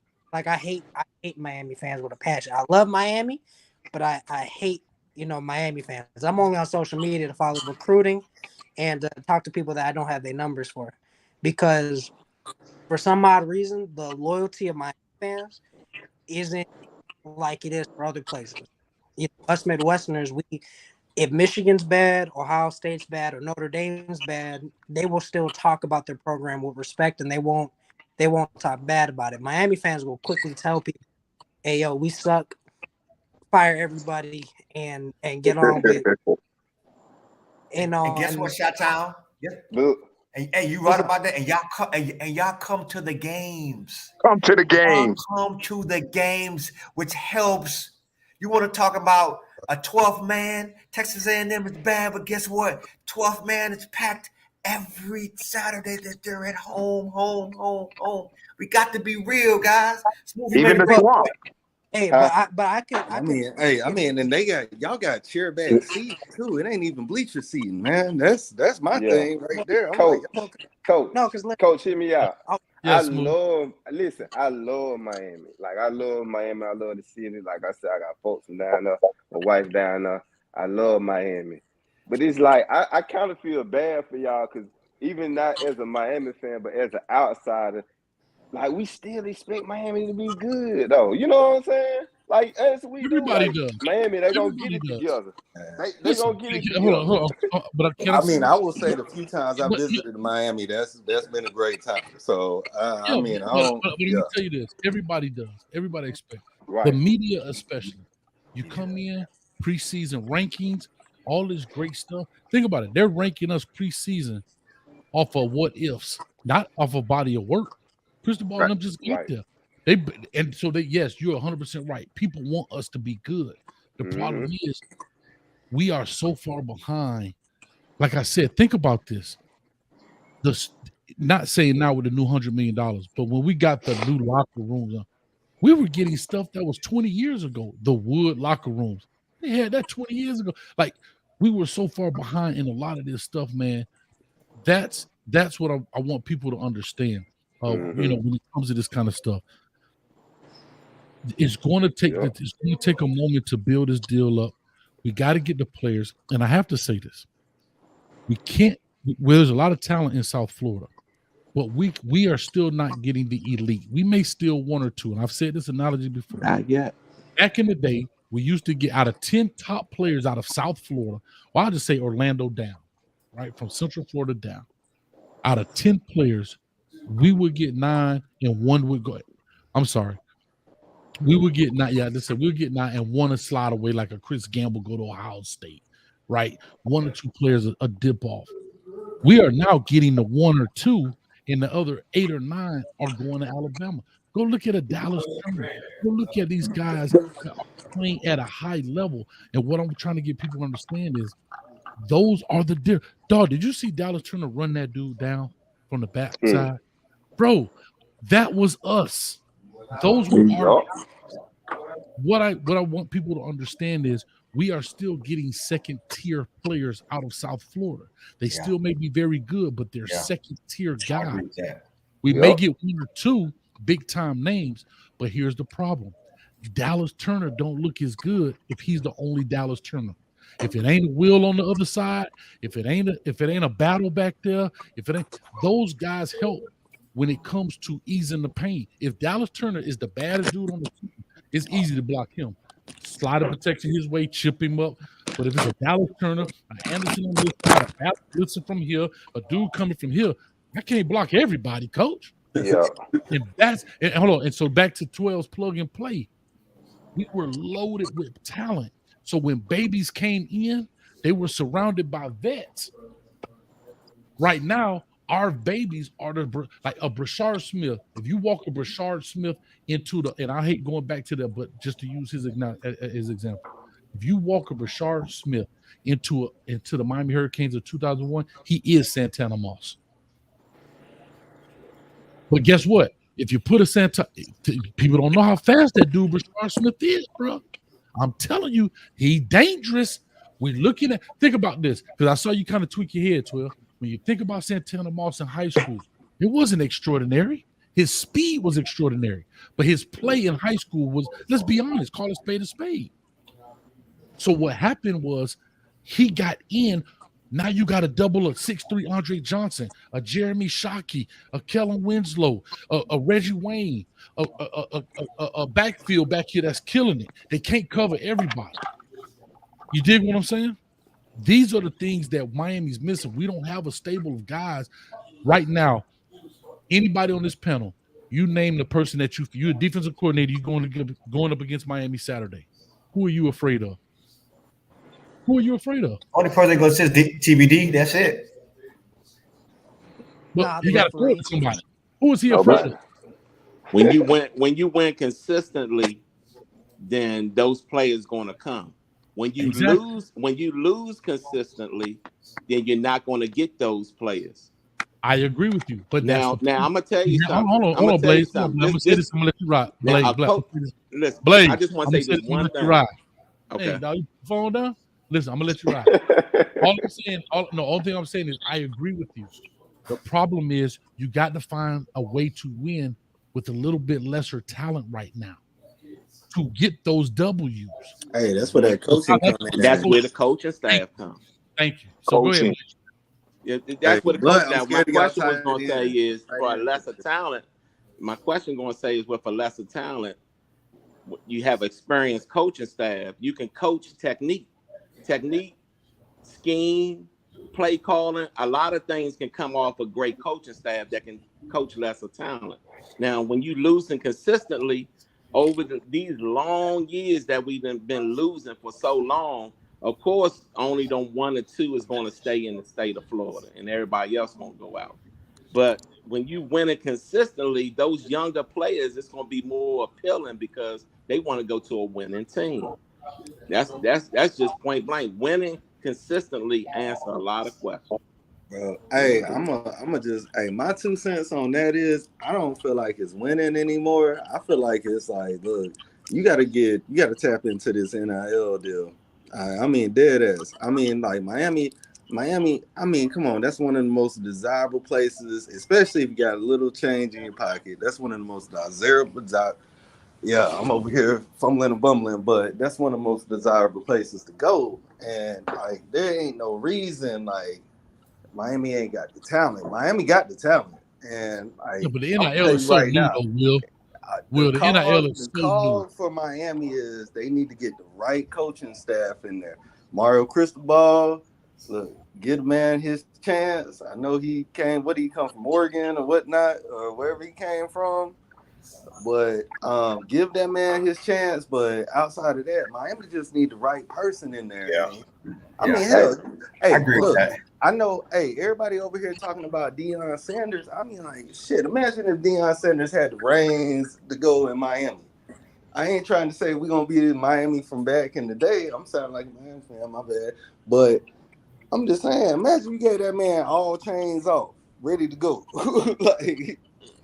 And to speak on we out it, here deep fishing in the bay and all this. And I say, to speak on it, that's cool and all, but honestly, this how I felt like Nick Saban built Alabama is because number one, he has an eye for talent. Like, you got to jump on these kids early. Like, you got to build relationships, bro. Like the you got to be pulling up in the helicopter while he at the high school game.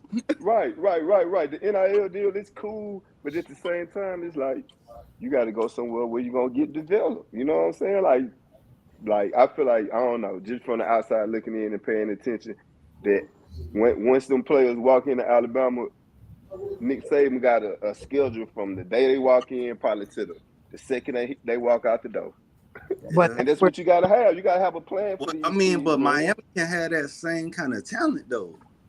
Like, you got to develop it. I will be on South Beach all day, every day. But you're talking about the beach. And I'll tell you something. I'm from Miami. I'm 45. I probably ain't been to the beach since I was 23, dog. Yeah, I don't even go to the beach. Water doesn't bother kids. It's like people in New York. They don't go to Times Square.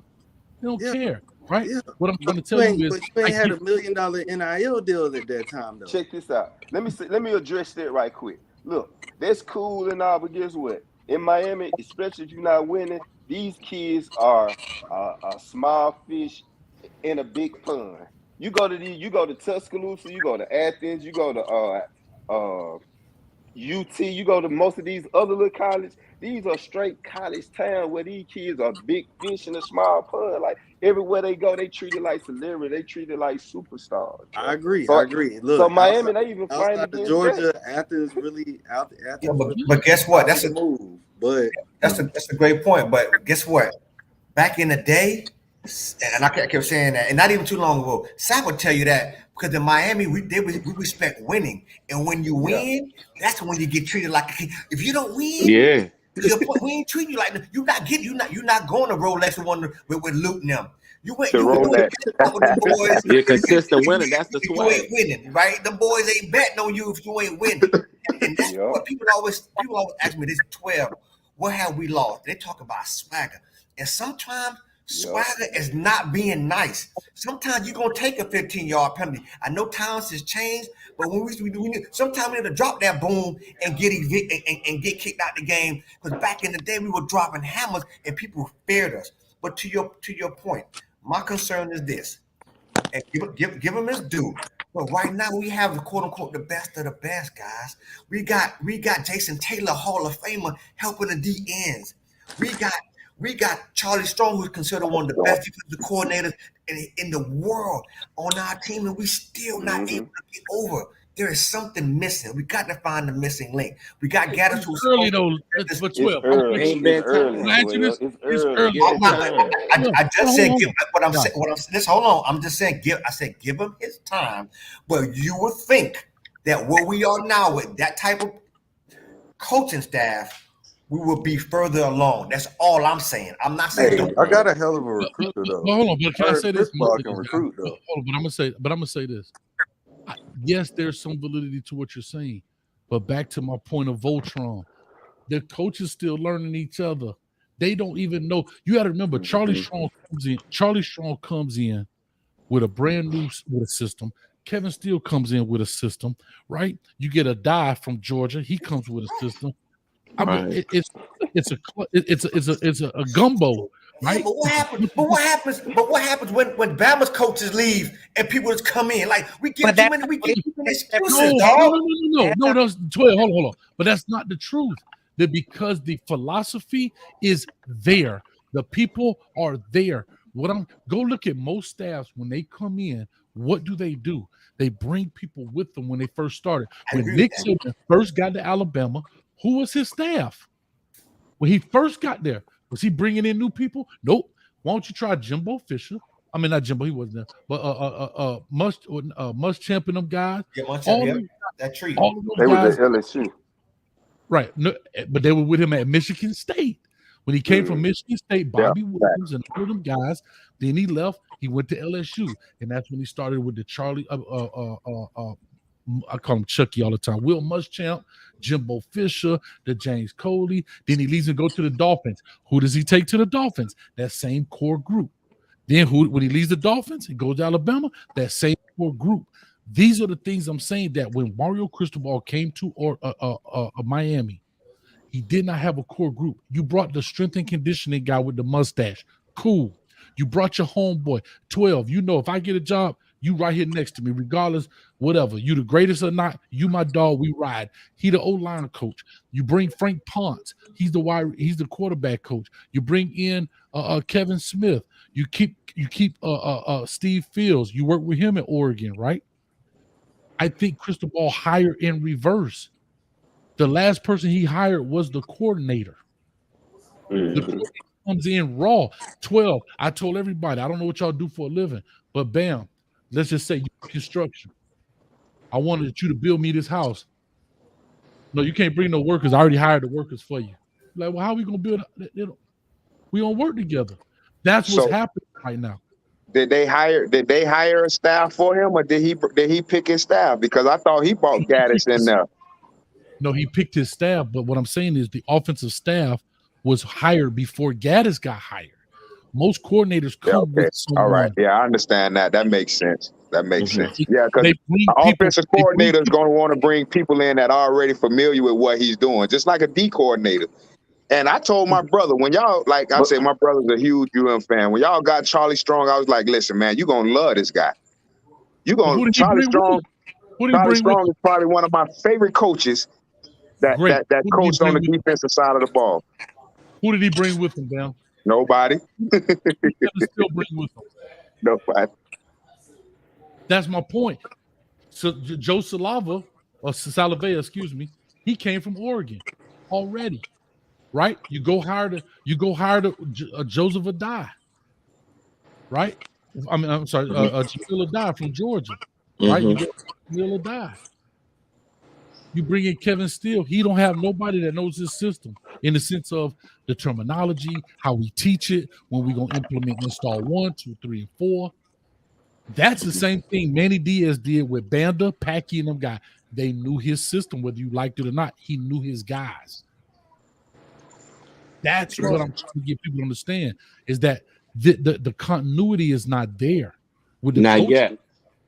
No, not yet. Correct. But when you look at why does Lane Kiffin go to Ole Miss and make immediate impact? Why does Josh Gapple go to Tennessee? Hype will go to Tennessee, make immediate impact. Why does Lincoln Riley? Because they have their system, they bring their guys, and they implement it. That's why I said earlier, they're a step ahead of Cristobal in that sense. When you come in as a non-specialized head coach, you are at the mercy of the coordinators. Ask Ed Ogeron. Ed Ogeron is going to have one of the best teams in college football of all time, 2019. And 2 years later, he's fired. 2 years later, he ain't good enough because Joe Brady, LaRonda, and them guys were gone, and he couldn't strike gold twice. And that's why Ed Ogeron is fired. You forgot he don't know how to coach anymore? In 2 years? Right. You went from the best football team arguably of all time to, guess what, walking on South Beach and hanging out with your son at Miami. Taking 17 million and exit left. Hey, a quick question for Smooth though. Like What's up? I agree with Coach Hayes about the coaching staff or whatever. But when Nick Saban does his interviews, does he say it's easier for a coach to learn a system rather than bringing a new coach with a whole new system? Learn a system. Yeah. Okay. System. Alabama just put plug and play. Bro, every coordinator came in here like, this ain't my offense. This gonna save my offense for the most part. Yeah. Defense basically the same. He does the same thing. Yeah, he does the same thing with his coordinator. Save your offense? Huh? You said Coach Saban. Yeah, to an extent, that's what they say. We basically run a Coach Saban offense for the most part. I guess when I don't know if they come when it comes to philosophies or what. The smartest thing Saban ever did. This was a brilliant by Saban. I tell you all, it's smooth. I've said this to you before. When Nick Saban, no, yeah, Lane Kiffin got him out of that stuff and put him spread. But who does Nick Saban hire as offensive coordinators? Anybody know? All former head coaches. All former head coaches. Yep. All former head coaches. Bill O'Brien, Mike Locksley, Lane Kiffin, Steve Sarkisian. They become the head coach of the offense. Who does Nick Saban hire as defensive coordinators? Smooth. Well, Pete Golden never been a head coach, and no, you missed my Smart point. wasn't no head coach. Missed my point. Who does he hire as defensive coordinators? No name dudes. Exactly. Thank you. Why? Because it's his system. Bro, how do you turn the keys over to an Alabama defense to the defensive coordinator from University of Texas San Antonio? How do you turn the keys over to Jeremy Pruitt, who was a high school coach a few years ago? How do you turn the keys over to nobody can name the defensive coordinator from Alabama? You can name it all because that's Kirby. His system. That's his. Before Kirby, who was Kirby? Before Kirby became Kirby, who was Kirby? Nobody. Well, Nick is the defensive coordinator anyway. Thank you. Yeah. What does he do? He gets a guy that's not going to push back. And push the envelope, yeah. Right. Pete Golden. I'm going from being a road runner to being an elephant. And I'm learning under who? And I know if I do my time, I'm going to get the head coach nod, a.k.a. Jeremy Pruitt, a.k.a. Kirby Smart. Right? Mel Tucker. Mel Tucker. Gattis was one of the last ones to come onto the coaching staff. Josh Gattis, he might not have been Mario's first choice when it comes to getting the OC. Somebody that took some time to get an OC. So he had to probably end up with Gattis. You know what I'm saying? Right. And so to my point, right? We talk about our boy. Who's our boy? T-Rob. He ain't stupid. T-Rob know if I go over to Alabama and be the DB coach, I'm a high price GA. I'm finna learn, but I'll get stamped. As soon as I'm a made man, I'm out of here. I'm out of here. Right. And that's what but again, Nick Saban specializes on the side of the ball. Right. That's the difference. But what does he do? He's smart enough to say, I'm finna go get a head coach that's an offensive specialist and make him the dude. See, he ain't going to get the young buck. He gonna get the Mike Locksley, the Bill O'Brien, these guys that he don't. He's of course the head coach, but they're the offensive head coach. He's the defensive. And then a lot of times, I know as far as the offensive side of the ball, a lot of them coaches was analysts. They started off as analysts. Then they become coaches. Then they become coordinators. Like, you can't beat it. Right? You can't beat it. That's what he a mastermind. But that's great in his philosophy. Think about it. Yeah. So that's but with all them different philosophies, that can become a powerful thing. Yeah, but when he says he has a lot of turnover, it's because these guys ain't staying long. He don't want them long. He knows that they're coming because what do they know how to do? They know how to manage people as being head coaches, right? They know how to manage people and everything else like that. You know what I'm saying? Right. Go ahead, fellas. Hey, but that's the finished product. Because can everybody answer me like who was the player to change Nick Saban's dynasty? Who to start off Nick Saban's dynasty at Alabama? Who is the player? Yeah, it was Julio Jones. Yeah, I agree. I just say, and that whole class was stupid though. You had Julio, you had Mark Ingram, you had Mark Berry, you had Rob Luster, you had all kind of cats in that class. Like, exactly. That's one of the best ever. Yeah. This is what. Do you remember Nick Saban's his first year at Alabama, just like Kirby Smart first year at Georgia? They didn't have great seasons. They didn't have great seasons. They actually had losing seasons. That following year, they had top 10 recruiting classes. Yeah. Do you want to know? Louisiana Monroe has a better record against Nick Saban than Texas. That's all cool. Yeah. 12, go ahead, man. I know you got a dip, man. Go ahead. Hey, it's been a pleasure. I got to roll out, fellas, man. Hey, one love. Hey, listen, we're going to be okay. We're going to be just fine. Again, let me quote for everybody for the record. I ain't saying fire nobody. I'm just concerned about where we are at this particular point in time with our coaching staff and the prodigal son, Mario Cristobal. That's all I'm saying. And we ain't going 9-3. If we do go 9-3, I'll let Coach send you a Polar Timmy shirt on Coach's behalf. If we go 9-3, I don't foresee it happening. We got a couple games to play. We got to play some ball. Hopefully, we can end up with a winning record, but it's gonna be tough, y'all. Hey, nice to meet everybody on the panel. Hey, Smooth, Bam, shout out to Blaze, holla at me, man. When I get back. I will. All right, y'all take care. All right, you too, man. All right, Yeah. All right, real quick, man. Like I said, I don't normally bring people on like this because whatever. It's pretty cool right here. Oh, Coach. yeah. I like this. Yeah, I like it, man. But sometimes you put a link in there, man. People be nutting up and doing all kind of foolishness. Man.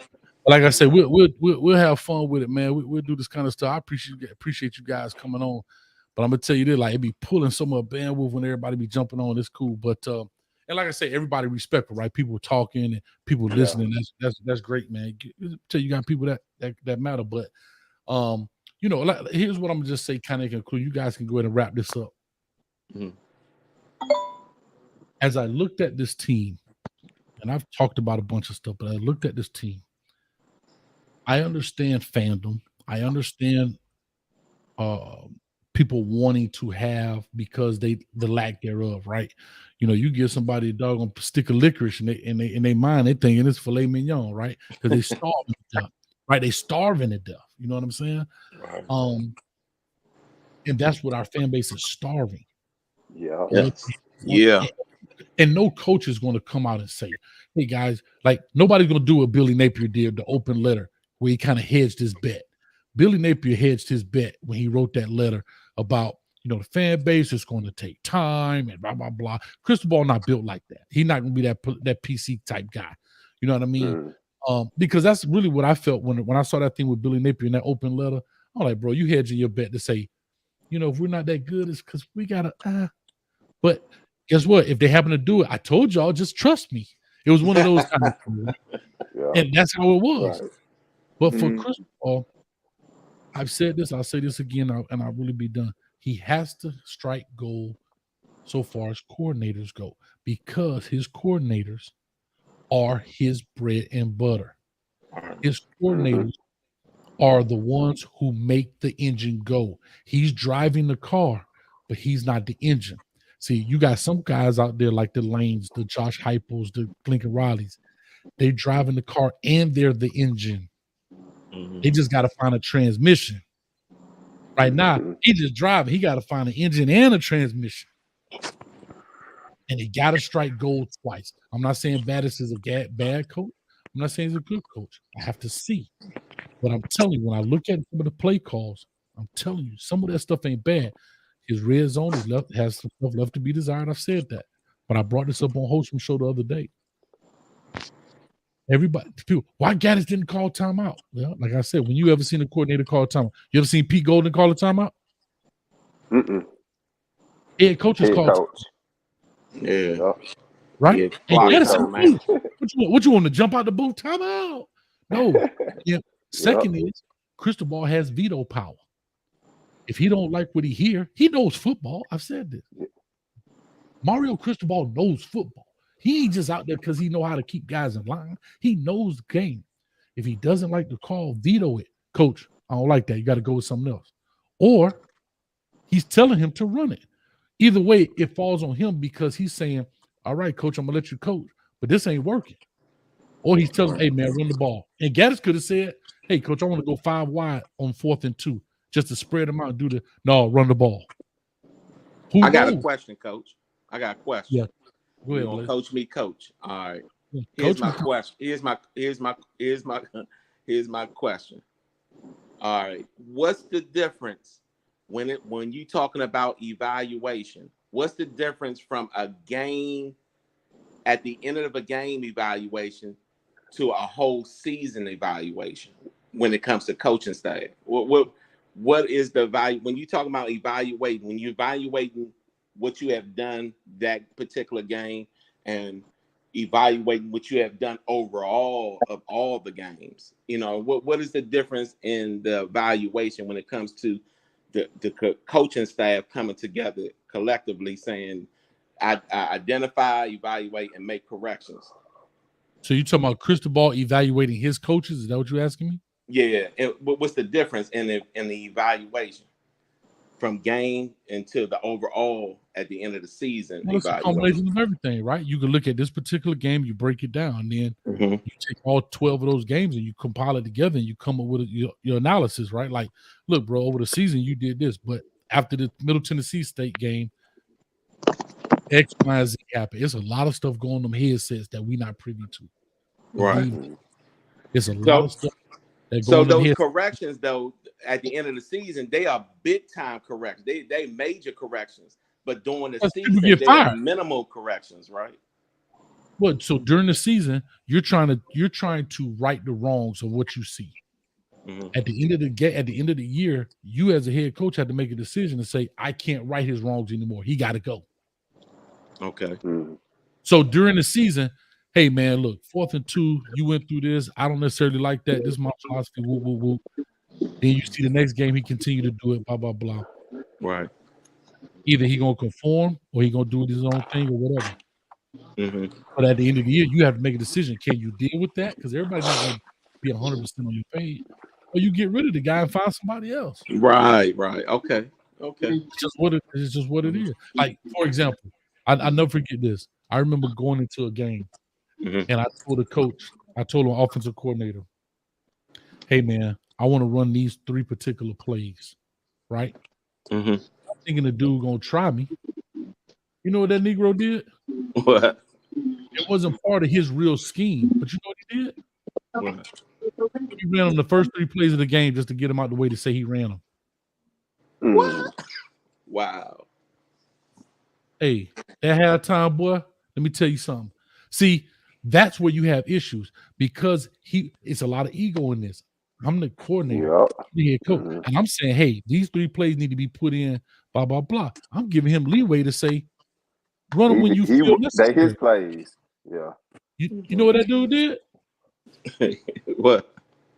Bro, that dude ran play 1, 2, and 3. He ran them 3 plays so he could check them off and say, I ran them plays, coach. Wow. I'm like, what? But that kind of stuff happens. Yeah. Wow. That kind of stuff happens. Like, it's so many moving parts in this. Hey, Bam, man, I appreciate you, Bam. I apologize you didn't get a chance to go out. But, man, thank you, man. You're more than welcome, man. We got to chop it up some more, too. Even though you're a Gator fan, Lord have mercy. But I understand why, man, for your grandfather, so I can appreciate that. I just thought you were going to say, because I like their color combination, and I was going to have to give it to you. But no, man, I'm just saying it's so much goes on from a coaching standpoint that we can easily point the finger. But it's so much blame to go around that it's not one person. We got offensive linemen holding the key points. We got guys like, what was my man yoked him around the neck when we made the long play? He choking him out, end up hurting his own self. I mean, there's so many key points in this game that, you know, it just, I'm telling you, we're going to be good. Time. It takes time, Coach. I think we're going to be good. I don't know if we national championship contenders, but trust me, we're going to be all right. And I'm telling y'all now, 40-13 is my prediction. Virginia Tech, we win 40-13. Oh, okay. I would hope so. Smooth. I saw your face. I mean, smooth. I saw your face come a little closer. Come on over. I mean, y'all no. Your face either look like you didn't believe or you was on here farting. Which one was it? You like, man, Virginia Tech a high school team this year. But that's the thing, though, Coach. Anderson, that's the thing. Y'all got to, like, that's probably one of the most frustrating things with y'all fans. Number one is y'all got to beat the teams y'all supposed to beat, Coach. You feel me? That progress stuff is cool, but ain't no way, man. It's supposed to be getting beat, Middle Tennessee State now. I can agree with that 2,000%, bro. Hey, 10,000. Yeah, go ahead, Shaq. But as I was like, I obviously we shouldn't be losing to Middle Tennessee State. That's no, foregone conclusion. But a part of me felt like, that team was playing with a little bit more chip on their shoulder because their coach was an FSU player. Like he told me what happened? He was an FSU player. He was a quarterback for FSU for Florida State. Oh, okay. So I think those players were playing with a little bit more chip on their shoulder. Like he probably told them in the locker room, he's like, "Listen, guys, listen. I don't get to play my old school's rival that often. I just need y'all to pull this one out for me." And I think they actually played like a different game just for him. You know what I'm saying?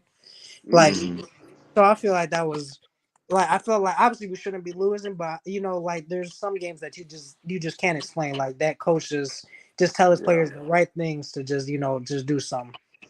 But they dominated though. They dominated y'all though, man. Oh, hey, this is stuff that kills me. Hold on, but this is stuff that kills me right here. Orange juice. Coach is a lame guy. Him and Cristobal must have some kind of bad blood. I have no bad blood. I'm just telling you, I'm looking at it from a perspective. But because it doesn't maybe fit this guy's narrative, I'm a lame guy. I like Lane Kiffin's offense. I like what he does. I think he's a hot hand. Bro, the dude puts up points, and I think not saying that Mario not a guy, but I'm saying if he's an outside guy, he's a I don't care type dude. He gonna talk trash to you. I'm just saying, if we had to get an outside guy like a Jimmy Johnson, this is about the closest to Jimmy you're gonna get from an attitude standpoint. So I mean, bro, like Did you coach up on the lane? Coach? No, Cristobal.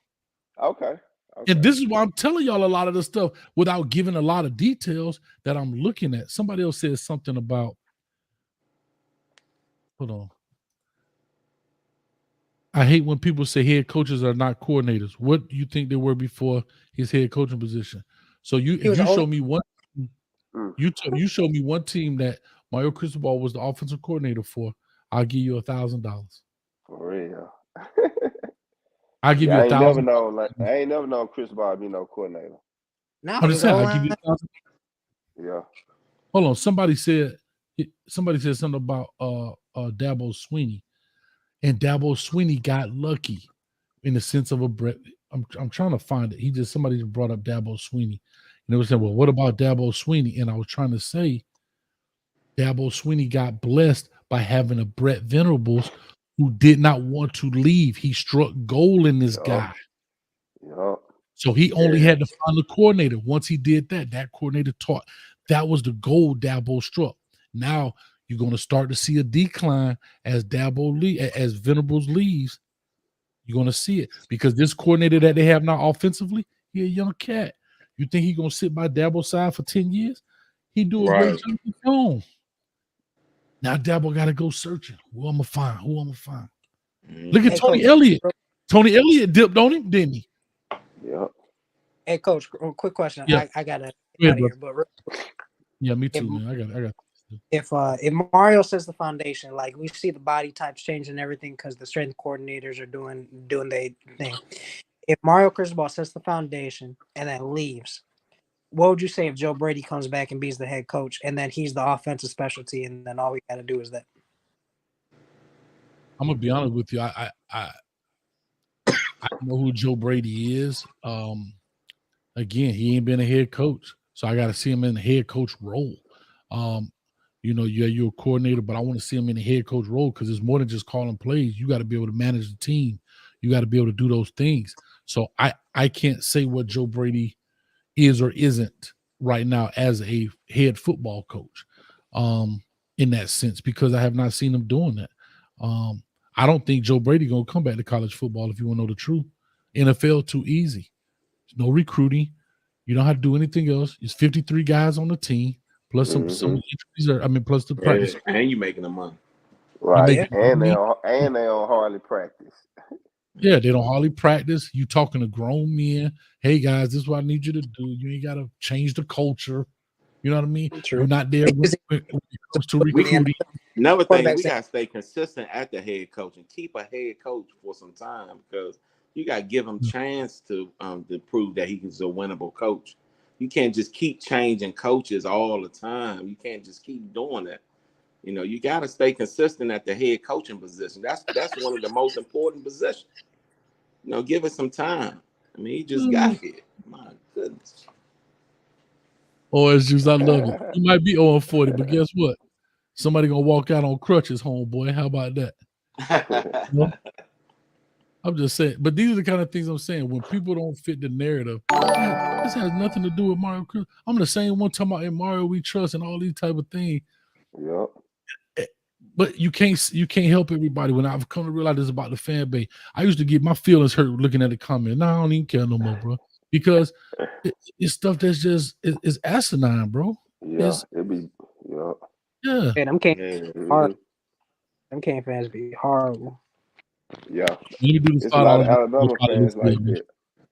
These y'all lost to Texas A&M. They talking about fire Coach Saban. Come on, man, get out of here, bro. Ralph Rawls Jr. $5. These coaches need to check their egos, play to your players' strengths. TVD should not be doing run option plays. Avante at free safety, Williams at striker. Okay. I can appreciate it. $5. That's your opinion. Appreciate it. Hey, real quick, before I get out of here. Yeah. I think one benefit that Mario has, though, is that he has some of the best offensive and defensive minds in the country at all the high schools that are surrounding Miami. So I don't think we really got to go that far. Hold on, say it again.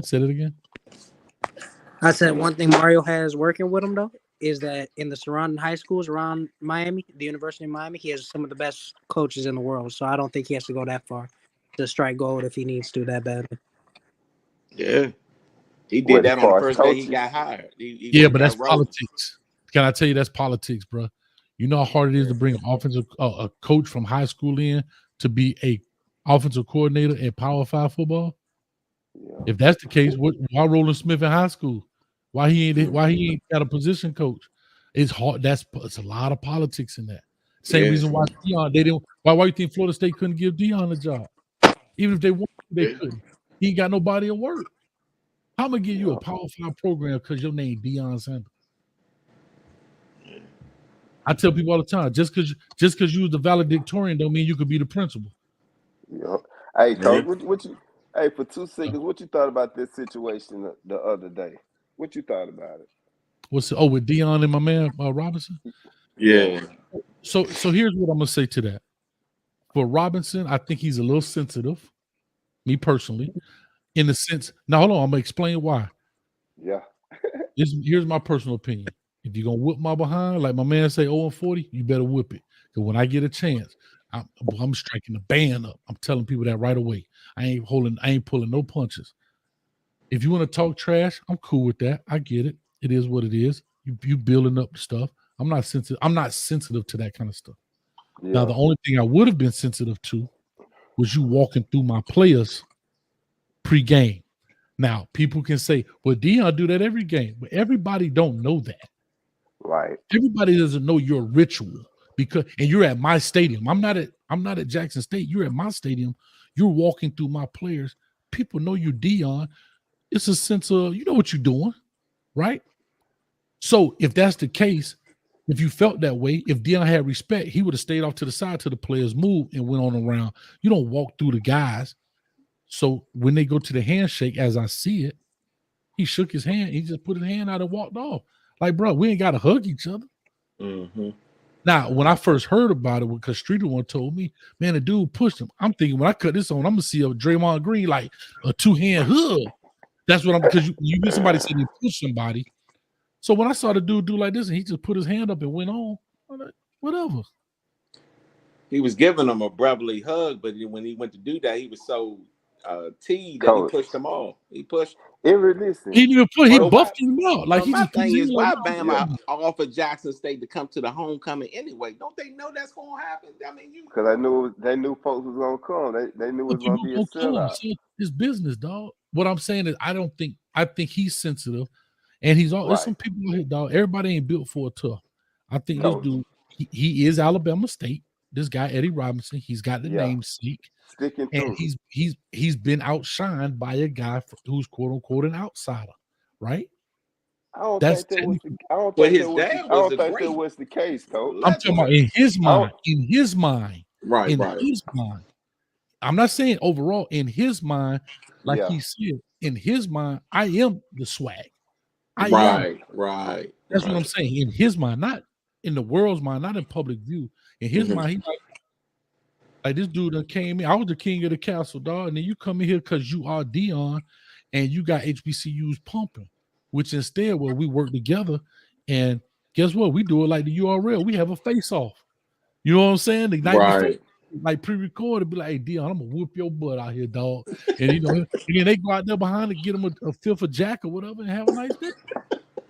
Listen, hey, the biggest difference I see in Deion, like, we all know Deion always been a showboat. You know what I'm saying? Some folks can respect it, some folks can't. But at the end of the day, let this guy tell that Deion had been disrespectful all week. Y'all the reason y'all play. I mean, I get it because it's Deion. Deion look at it, it's entertainment. You know what I'm saying? Deion is an entertainer. He there to sell tickets. This guy, Robinson, he just a football coach. He ain't done all that. You the ops, Deion. You been talking junk about my school, not only the school that I coached for, but you talking about junk, the school that I got drafted to the NFL from and I played for. So it hit a little different to that man. And I agree he might be a little sensitive. But at the same time, this dude, HBCU, Alabama State, sticking through. You know what I'm saying? Right. I mean, that's just it. So, hey, Coach Deion, I'm going to shake your hand, but we ain't buddy, bro. Real talk, we not buddy. Point, right?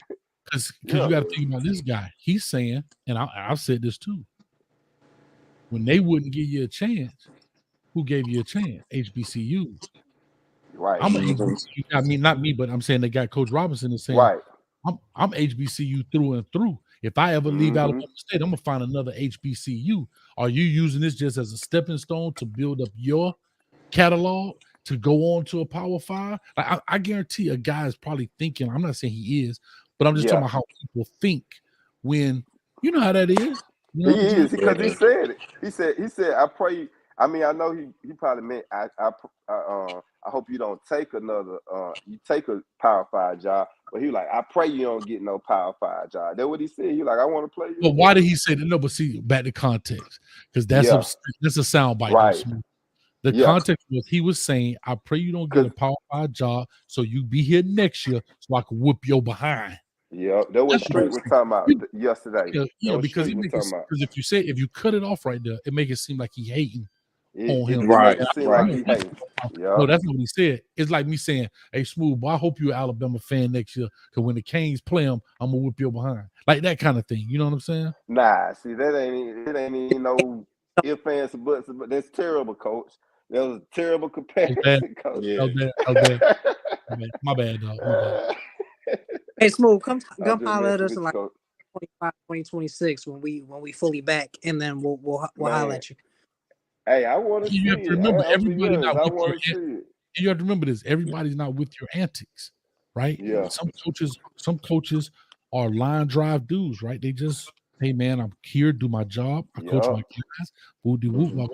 Some guys, and you got to remember this too. It ain't just prime time walking around. He got the state trooper with him, the camera crew. All that's a distraction, dog. Distraction. Yeah. And you walk right through my players with it. So now you try to see. I think that's what really may have put him over the edge. Not all that other stuff, too. You know.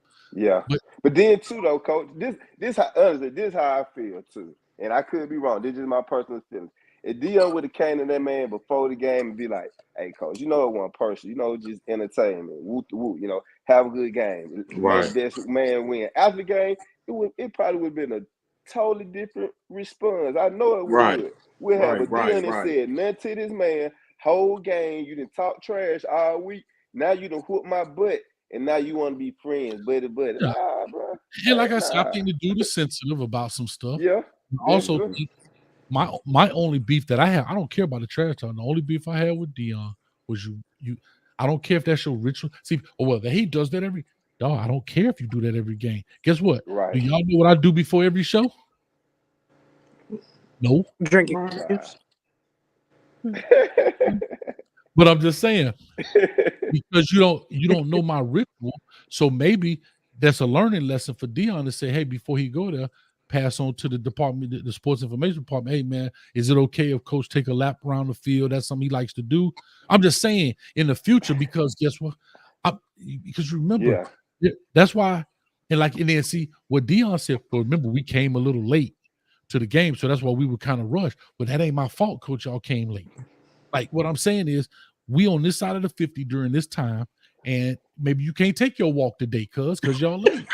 Right. That's disrespectful anyway. Like, coach, how you show it? Montgomery ain't no city like that. It's a decent sized city. Probably where they were staying, probably maybe like 5-10 minutes, probably from the field, whatever. It's disrespectful out the real. Like, how you come late? The coach said we came. They get late to the stadium, so he couldn't greet him. He should have just. Who more swag than Deion Sanders?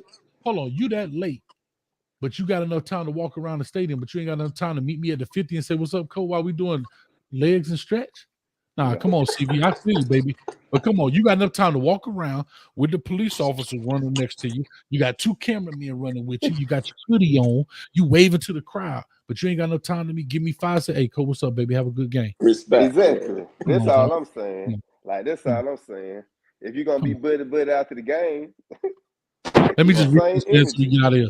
Flatbed Shad 999. Appreciate you, brother. It says, Coach, if this staff happens to break off in the offseason, do you think Mario could replicate the same process, or would he hire the coordinators, let them have their guys this time?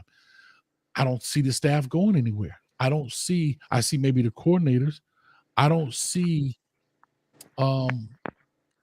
because of loyalty, right? How does Frank Ponce leave him? How does Steve Fields leave him? Unless it's for a coordinator job. You're not going to leave the guy who gave you opportunity for a lateral move. Right. And the thing is, if Josh Gattis leaves, guess what that leaves? It's only one spot open. The coordinator and the wide receiver. Or maybe they move Ponce to wide receivers and that guy takes the coordinator. But I don't see anybody making a move for any particular reason. Maybe Kevin Smith, because he don't really have an allegiance in that sense to him. But hopefully they all stay, man. They all should stay. Like, I think they're gonna stay another year, and then we'll see how everything goes. Yeah, like who would want to leave after 1 year knowing you really didn't? I mean, that's just me personally, knowing you didn't really make a difference, or it wasn't really a successful season. You know what I'm saying? At least as far as right now. Joe Skill, he was the co-OC at Oregon.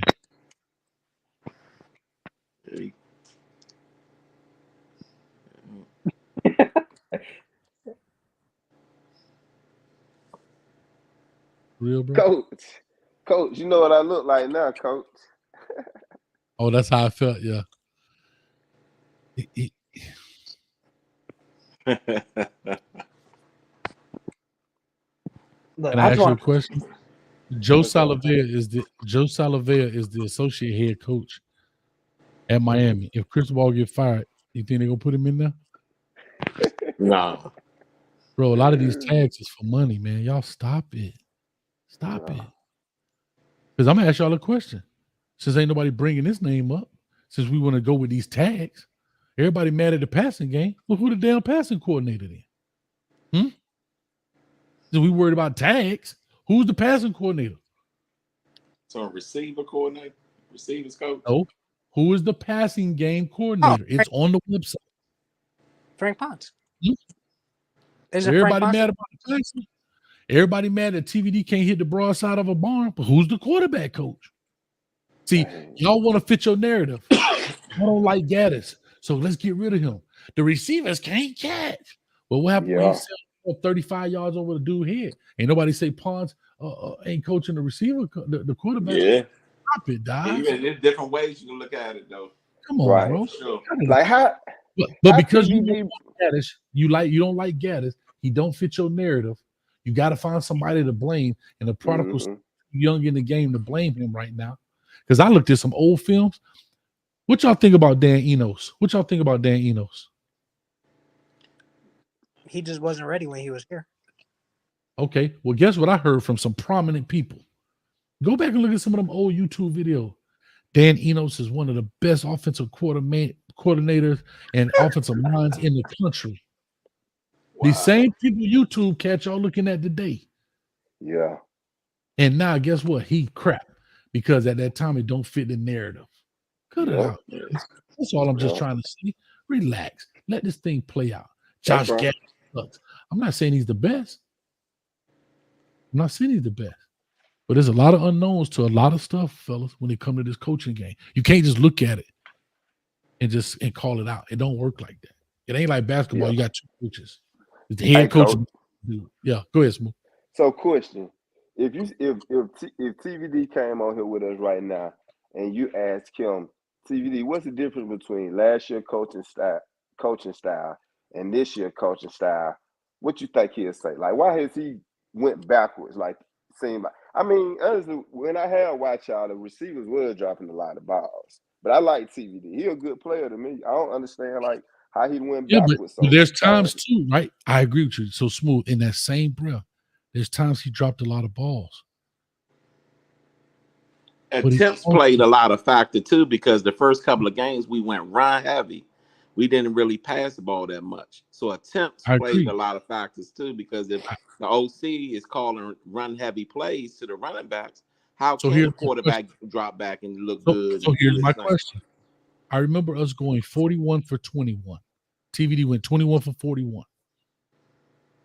Everybody, I asked in the chat. I asked directly in the chat, how many drop balls were there? You remember that, Shot-Town King? You remember that? Yeah, man. I said, how many drops? I'm not going to look it up. Y'all tell me. They said 6, 7, 8 were dropped. I said, I'm going to add one to whatever the highest number is. I said, let's go 9. If you add 9 to 21, that gives you 30. Where are the other 11 balls? Right. Right. Everybody has something to blame in this. We can't put one finger on it, and that's the problem I'm having. Because something's not working, everybody is trying to, instead of diagnose the problem with the deal, it's his fault. No, it's not. It's not his fault. But that's where everybody. This dude has a problem. That dude has a problem. This guy has a problem, bro. Everybody talked about the offensive line. You know, every time we got in the red zone, we got a holding penalty. But people don't see that. We overthrew the ball. People not accounting. We threw 11 more balls because of the circumstance. Within 1 minute and 3 seconds, we were forced to try to score twice. You got to throw the ball. That we added 11 more passes to that 57 count. Take that off, that drops you to 46. Now, did we throw the ball a lot more? Yes, but think about those 11 passes you had to throw the ball to try to score. Can't take everything at face value, dog. Look at the game. Right. Yes. Go ahead, Sean. But Coach, you still didn't answer my question, though, Coach. Oh, I'm sorry. What would I say to about TVD? What would TVD say? What would he say? I don't think I would ask him directly. I would ask him indirectly, and I'm gonna tell you why I say that. Because now you don't want to try to pit them against each other. Put them on the spot. But I would just simply say, last year when you read, or I would say, like last year, your pre-snap read, how does that look? And then this year, how does it look? That right there is enough to tell me what's going on. But if I tell him, well, now it sounds like you're trying to pit a guy against another guy, you don't get a true answer because he's currently with these guys. He gonna downplay those guys. But if you just, hey man, so last year when you had your pre-snap read, what were you looking at? Well, coach, I looked here because I knew I had to look at the safety, whatever they're well, this year you're looking at that. You'll see a contrast in there somewhere. Yeah. So what's the difference in your eyes? Like, what's the difference? Like, what's the difference? Oh, I said, what you think he'll say? Like, what's the difference? Have you seen anything? I think that personally, I just think that because you're not in these meetings, dog, it's hard to answer these questions, but I would just assume to say the teaching, maybe, meaning like how the information is received and how it's disseminated, like how they teach it, maybe. I don't know. Like, like I say, everybody teaches multiplication, but somebody teaches different, brother. So your teacher probably brought out 2 apples and 2 apples. My teacher brought out, 2 Legos or whatever. But at the end of the day, we got to say it's just how it's done. I can't really. I got you. I would say play selection and tempo is the difference. Play selection, because like I was saying, he went run heavy a lot in these first couple of games, and the attempts that he did when it comes to calling passing plays was less than what Lashley would have did. And the tempo, the tempo of the selection, if you got a higher tempo, then you're going to end up with more plays. More plays, then you're going to end up with more chances to make that completed pass. or it might be more chances to run the ball. But play selection and tempo was different. I think In chemistry. person, I thought it was chemistry chemistry. personally, because Yeah. if you look at the way the offense is running with Jake Garcia, with and Jacoby George and Brashard, that's because those were his dudes when he first came in the door. And he told him, like in his interview when the first day back after the injury, he was just like, Melo and George, my roommates, I hang with those guys every day. TVD wasn't TVD last year until he started trusting Harley and Rambo to make those plays. TVD just didn't have a chemistry with the receiver. So now, after that I'm gonna bye say week, the unpopular opinion right here on Jake. You ready? Unpopular opinion. I think Jake can play. I think he came in with a hot hand because it was a new car smell. They needed a spark. And the momentum. It's one of those phenomenons about momentum, right? You see it all the time in basketball. The dude just jacking threes from but look, if you notice, he kind of sputtered out, right? It's after the newness came, it sputtered down. You see what I'm saying? Right. And I'm gonna answer another question. When people talked about the run game, I think you brought this up, Smooth. I'm gonna tell you about the run game, even against North Carolina. I think you did bring us up, Smooth, about North Carolina. If I go back and I look at this team from the spring game, we didn't throw a lot of balls downfield, didn't look great, threw a lot of quick outs to Restrepo in the spring game. Right. Go to the first game of the year, Bethune-Cookman. What did we do? Pound the rock. You go to the second game, Southern Miss. What do we do? Pound the rock. We threw very modest on offense. It wasn't anything spectacular, stretch the field. So now you say to yourself as a coordinator, something not right here. This dude's supposed to come in. I'm just talking about how you think logically. If I'm now Texas A&M's defensive coordinator, I look at these last 3 games and I say this dude's supposed to be a Heisman hopeful and ain't threw a ball over 5 yards with this guy. He's either injured or he can't grasp the concept. Right. He's got a rotator cuff injury. Like there's something wrong where the Heisman hopeful ain't threw a ball down the field over 5 yards.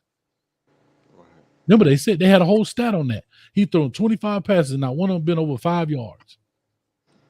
Yeah. They had a whole the announcers. Y'all remember hearing that on the? Yeah, he ain't feel comfortable in the pocket. That protection. So, exactly. So now, if I'm a coordinator like Texas A&M did, I'm gonna stack the box and young boy, you got to beat me with this arm, and that's what they did, and he couldn't do it. Middle Tennessee said the same thing. I'm finna bring 6 and 7 every play. You got to show me you can beat me with your arm, and he didn't do it. North Carolina did the same thing. That's why you couldn't run the ball. They bring in that pressure, but he lit their ass up this time for 500 yards. But when we got into the red zone, we want to run the ball, still bringing all that pressure. So that goes to show you. So why can't you run? Because the first 2 games against Polo Timmy 2 was running the ball. Then you go to Texas A&M, they're like, wait a minute, he can't throw the ball either. Middle Tennessee say, yes, sir. Let's go, baby. Lock up. Can't get the ball. Let's stack the box. That's what we do anyway. I don't have to worry about the pass. And that's why you couldn't run the ball. But the crazy part is they was running the ball on Texas A&M. I watched that game.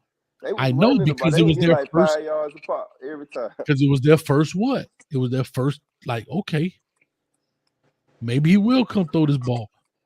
But now you say, wait a minute, he didn't even try to throw it against Texas A&M. That boy from Middle Tennessee say, boy, hey, we bring in 7, 8, all 6 and 7 every time. Let's see if we go. And we couldn't do it. And then they tried the same thing with North Carolina. They even blitzed Tony Grimes, dog, the corner. They bringing all type of pressure from everywhere. But he started lighting behind up. And you saw what else he did? He started changing protection. If you go watch the game, TVD, ho, hey, Breen, come over here. Hey, you go there, slide. You see his body. He's telling them protections. And I used to bring it up in Good, Bad, and Ugly. You see him saying, whoa, hey, man, slide here. He brought a dude from an empty set and brought him in here to block. Right. Yeah, but you know that Middle Tennessee, Zion didn't play, so it threw a wrinkle in there before the game in their protection because they got to shuffle offensive linemen around, and when a quarterback not comfortable in the pocket, he's not comfortable in passing. You know, and you can see in North Carolina they try to pressure up the middle in their blitz games, so they try to move him out the pocket, but he rolled out a couple of times just to get Here's into a prime example. I remember this, guy. We got to get out. See, Smooth. This is how we be on here for 100 hours. Look, Odell brings a point. Fake holding back play call. They don't trust the downfield throw. That's why they're not seeing it. Guys, I used to say that.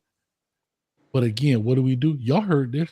Oh, they just hiding the playbook because they don't want to show their hand. You are making. Think about this. You are making up things to fit your narrative. This is what I'm trying to tell people. Yeah. Who in the world don't throw a 9 route, dog? That's the Smooth. First time you went to cut your pad. What your uncle, daddy, whoever say? Well, go deep. Go long. Yeah. Go deep. Hold on. And what was the first trick that used to happen with that? Keep going. Keep going. Yeah, keep going. And then they turn around and walk off. Everybody know that. Yeah. What I'm saying is, we're not talking about the concept. In every spring game, go look at all this past spring game. Everybody throw a 9 route for the fans. Everybody want to be like, whoa. That ain't no passing concept. It's a 9 route, dog. Mm-hmm. We threw 1 in a whole spring game. Come on, man. Right. There you go, like the man say, the long bomb. The long bomb. The long bomb. Yeah. Miss Wilcox was probably out there throwing footballs. Homie Wilcox, like, go long, baby. I got you. Hey, Kobe Wilcox so disrespectful. That's my lady right there. Hey, y'all better not say a word about Wilcox. Wilcox. Hey, hold on. What that lady said? Hey, man. Y'all remember In Living Color? Y'all better not say nothing bad about Miss Jenkins. Yeah. Wilcox, the team mom. That's what she is. On the sideline. She the team mom. Man, Wilcox don't play. Believe it. Yeah. Hey, but now I'm trying to go ahead. I said I'm trying to see what Parrish and Knighton do with TVD throwing the rock like that now. Now that team's got to respect the passing game a little bit.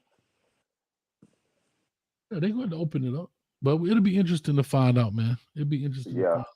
But I'm gonna say this last thing. Hey, Smooth. What up? You my dog, bro. I ain't gonna lie to you. I appreciate it. But we whipping your behind in that fantasy league, boy. You trash. Man, I'm trash, Coach. This is my first one ever. I jumped in the NFL when I'm doing good, but Coach, I'm trash. I'm be honest. It's fun though, right? Because you start watching all type of things. Yeah, it is. It's definitely fun. It's definitely fun. I like it though. Tennessee, bro. What you think you and Tennessee? What you think Tennessee finna do to y'all this weekend, bro? Hey, we gotta play our A game. I'm gonna be honest. Is your boy coming back? Bryce? I think so. That's gonna be the key. That's gonna be the key. But we're gonna, because honestly, I went to the game Saturday and I seen him on the sideline. He over there finger rolling. He over there cutting up. I really feel like they saved him last week. Honestly, that's definitely how it looked. Like he probably could have played last week, but they were like, "Nah, we're gonna save him." That's just my personal opinion. But he was cutting up like Saturday on the field sideline. Like he wasn't hurt. He ain't look hurt at all. Yeah, you talk about 9 routes. Hold on, Milton said, "Keep it real, Coach. Just keep it real. What you're saying is BS." So what did I say? I hate when y'all do this because you remember the conversations move so fast. So what did I say, Milton? I would love to understand what I said was BS. I'm in my feelings. I don't even like social media like that, bro. I can't stand that. Hey, but Tennessee, they got a good team, boy. Like I said, we're gonna have to play with Bryce or without Bryce. We're gonna have to play our A game straight up, so we're gonna get beat. For sure. Huh? Yeah. For sure. Yeah. Mm-hmm. Especially if when Tillman come back, especially if that wide receiver come back, Tillman, he can be an X factor if they can get him back and he healthy. He liked it. Here's the funny thing. I agree with this statement, but I also disagree with it. So Travis Green said MTSU losses on Kevin Steele without a doubt. They scored on 5 big play. They did not establish but one drive. One drive. Everything else was big plays. You go look at the play-by-play call. 2 plays, 98 yards. One play, 99 yards. Don't see that. They don't see that, though, Coach. They just see the big score. There were big plays. Yeah. He threw a 5-yard hitch. A 5-yard hitch, and the dude took it 98 yards. Right. Yeah, that's why the folks ain't did that since they played, John. I'm just saying. The blown coverage, right? I called a play, the blown coverage. Yeah. And when you don't got nothing to lose, I mean, you're going to do all type of big plays. Hold on, here go the worst part. Again, we could talk offensively. They give up 10 points. right? The Yeah. defense stopped them on the defense stopped them on the very first interception and stopped them for 3. Hell, they had it on the 5. Right, yeah. The other Remember interception that. was an interception for touchdown. That's 10. I'm just saying there were big plays in there. And bro, a dude got beat down the middle by himself. Who throw a deep pass when your quarterback standing in the end zone? I got a better one. Everybody asks. See, this is why I Back say against the wall. hold on. When people talk about how fast these guys, be careful asking for Malik Curtis. He fast, but it's different when you're playing against a guy with skill. Right. Ask Jerry Rice. He wasn't the fast, but he had skill. He knew how to move you off the line. He knew how to stem you. He knew how to do those things to get open. That's the stuff the young boys have to learn. You can be fast, but you ain't that fast if you're thinking. If this dude, Josh Downs ain't that fast, but he sure be working cats with that stutter stuff, that line.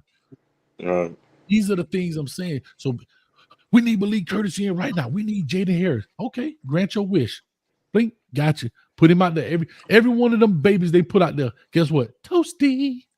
every one of them young babies they put out there. Every one of them. Think about it. You want Malik Curtis? Go get him. They didn't get him in 1 game. They got him in 2. You want Jaden Harris? Come on, Jaden Harris. Come get you some too. Make sure you put some butter on first. Toasty. Who else wants some? Who? Anybody else want some more? Hey, what they say? Smooth. What they say? No. I don't want no. Yeah. All right. Get up out of here, man. We had 2.5 hours. Jesus Christ, help me, Lord. Go ahead. Go ahead, Ty. V-Tech, man. V-Tech. We beat them 40-13. I'm telling you right now. Yeah, no, hell no. They ain't going nowhere. They coming to Miami too, right? Nah, we're going to V-Tech. 12 o'clock though. 12 o'clock in the afternoon. 12, yeah. They got that hostile environment, huh? I don't care. They for that A-whooping, bro. They finna catch for real. Yeah. But anyway, man, guys, I appreciate it, man. Braves, as always, you are the glue to the U. You know what I mean? I'm trying to keep this channel not just Miami Hurricane, but there be so much going on. Dude told me today, this channel is becoming a hurricane channel. I come here for player evaluation. I'm like, bro, it's the middle of the season. The kids ain't committing like this. What do you want to do? WRE. Matter of fact, hey, Snoop come in to Alabama tomorrow. Go, let's do his WRE. Like, what are we talking? WRE's coach, where they been at? Nobody's committing. Hey, Coach, you know another good thing about this weekend? And I ain't gonna lie, it takes so much Florida to make State gonna lose to working and testing. Florida State gonna lose to Clemson. That's another good thing about this weekend. Florida State gonna lose to Clemson for the third straight loss. I can't believe they lost to North Carolina State like that, dog. Hey, no, Florida State going on that losing streak. They were like, "Oh, we 4-0. Watch them go 4-4 in the next 3 games." Yeah, Georgia Tech gonna beat them too. Oh yeah, Coach. Coach, this another thing. Like, how all 3 of the Florida programs not like? You know what? This how I feel. I answered it earlier, but go ahead because I'm. I probably didn't see it. But these coaches, you was here. These coaches came in and they just felt entitled and felt like, oh, these players I can just get who I want out of Florida. You know what I'm saying? And them other coaches from other states was like making these boys a priority and showing them the love. Do you agree or disagree? Yes, Nick Saban has had his hooks in the state of Florida since Michigan State. Right? Ryan Day and them boys been in Florida for 25 years with Jim Tressel, if not longer. Who else you want to ask? Dabo Sweeney in South Carolina. He right down the street. Right? Yeah. You boys have been here. Who else we talking about? What other team y'all want to know? Shoot, George, everybody. Honestly, everybody. Bro, Mark Rick was killing us way back when he started getting Sony Michelle and them boys. Wasn't that Mark Rick with Sony Michelle? Yeah. Mario gonna try to change. No, it was Mark Rick's recruiting class, but Kirby was the one who like took him that next step though. Right, but Mark Rick came and got him. Yeah, Mark Rick came and got Max Jean Gillis, Sony Michelle, Isaiah McKenzie. No, they was getting a lot of these Florida dudes. Why? Because there was a hole in the fence and there was a fox in the in the hen house. Bro, We didn't have anybody. No, all three of our schools was bad. Yep. Florida State, and Miami were all struggling, and there was a hole in the fence. And Nick Saban crept his behind in here.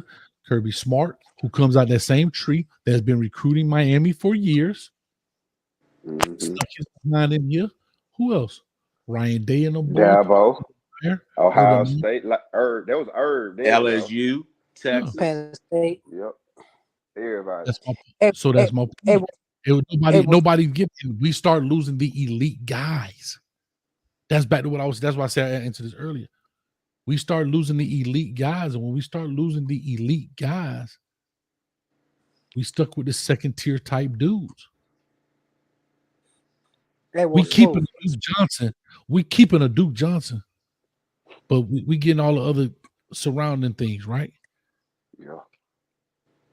But But then too though, coach, they wasn't making these elite guys priorities. Like you heard the Mario Cooper story. Like they did a lot of these. They did. I don't know what they was thinking. I agree, I don't know what they was because thinking. they didn't understand. They didn't understand. I totally agree with you. You want to know why? Because we also get a bad stigma too.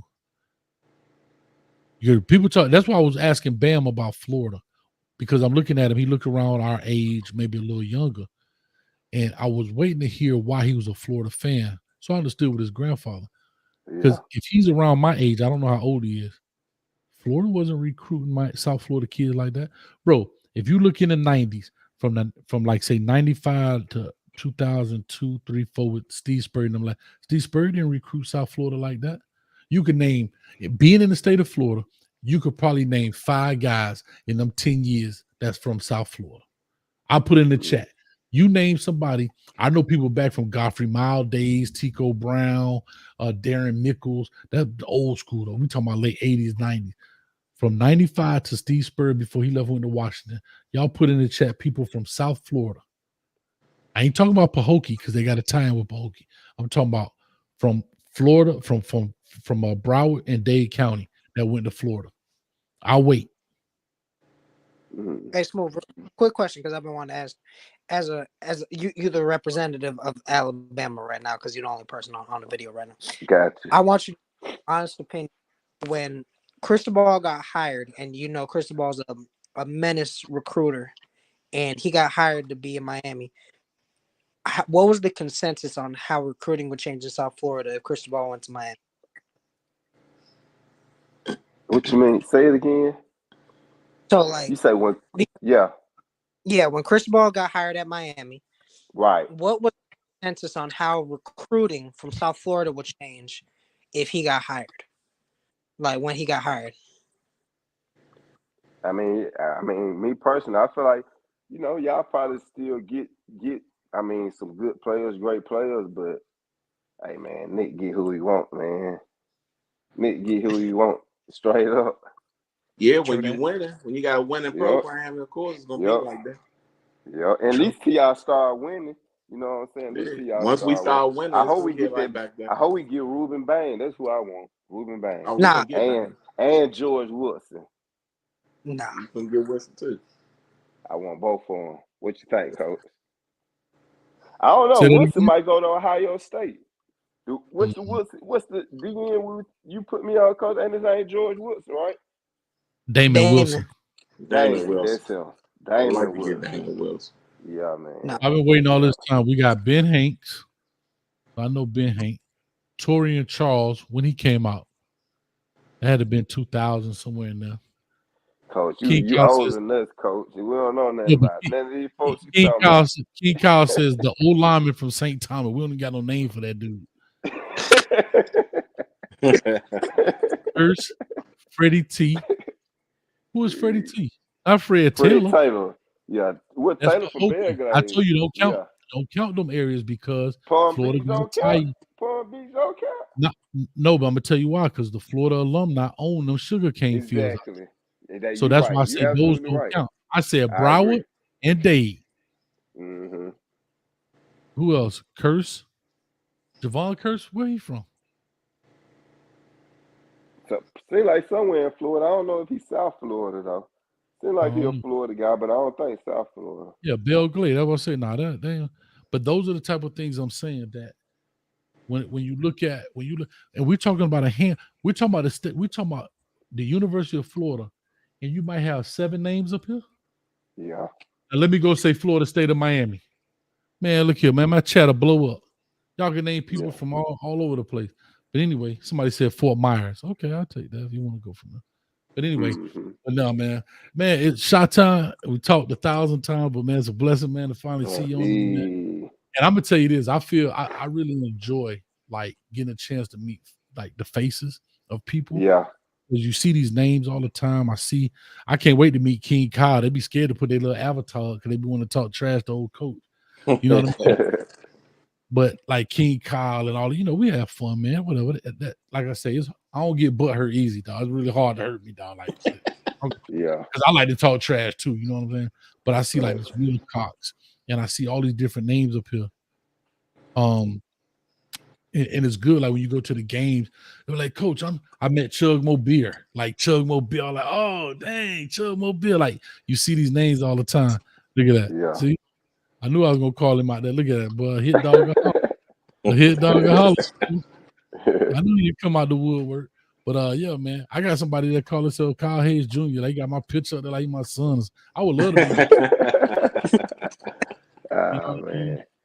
Coach, you the man though, real talk though, Coach. Look at this dude, Anthony. I was just thinking about appreciate that, man. I was just thinking about Anthony the other day. Like he hasn't called in all season on my show. He may have been on some other, but I was just thinking about Anthony the other day, man. In the street, I've been doing stuff with the family the past few weeks. I found out I'm going to be my uncle. Be an uncle. All right, congratulations, Anthony, man. And we're going to have a new Hurricanes fan in early. All right, man, Anthony. I was just thinking about you. But man, with all that being said, let me get off here. I got a job to go to, man. But I do want to do these WREs, but y'all don't understand the editing. Bro, I be so I know it's some work. Live show. Dog, the live shows, you get on here and just press live and just talk.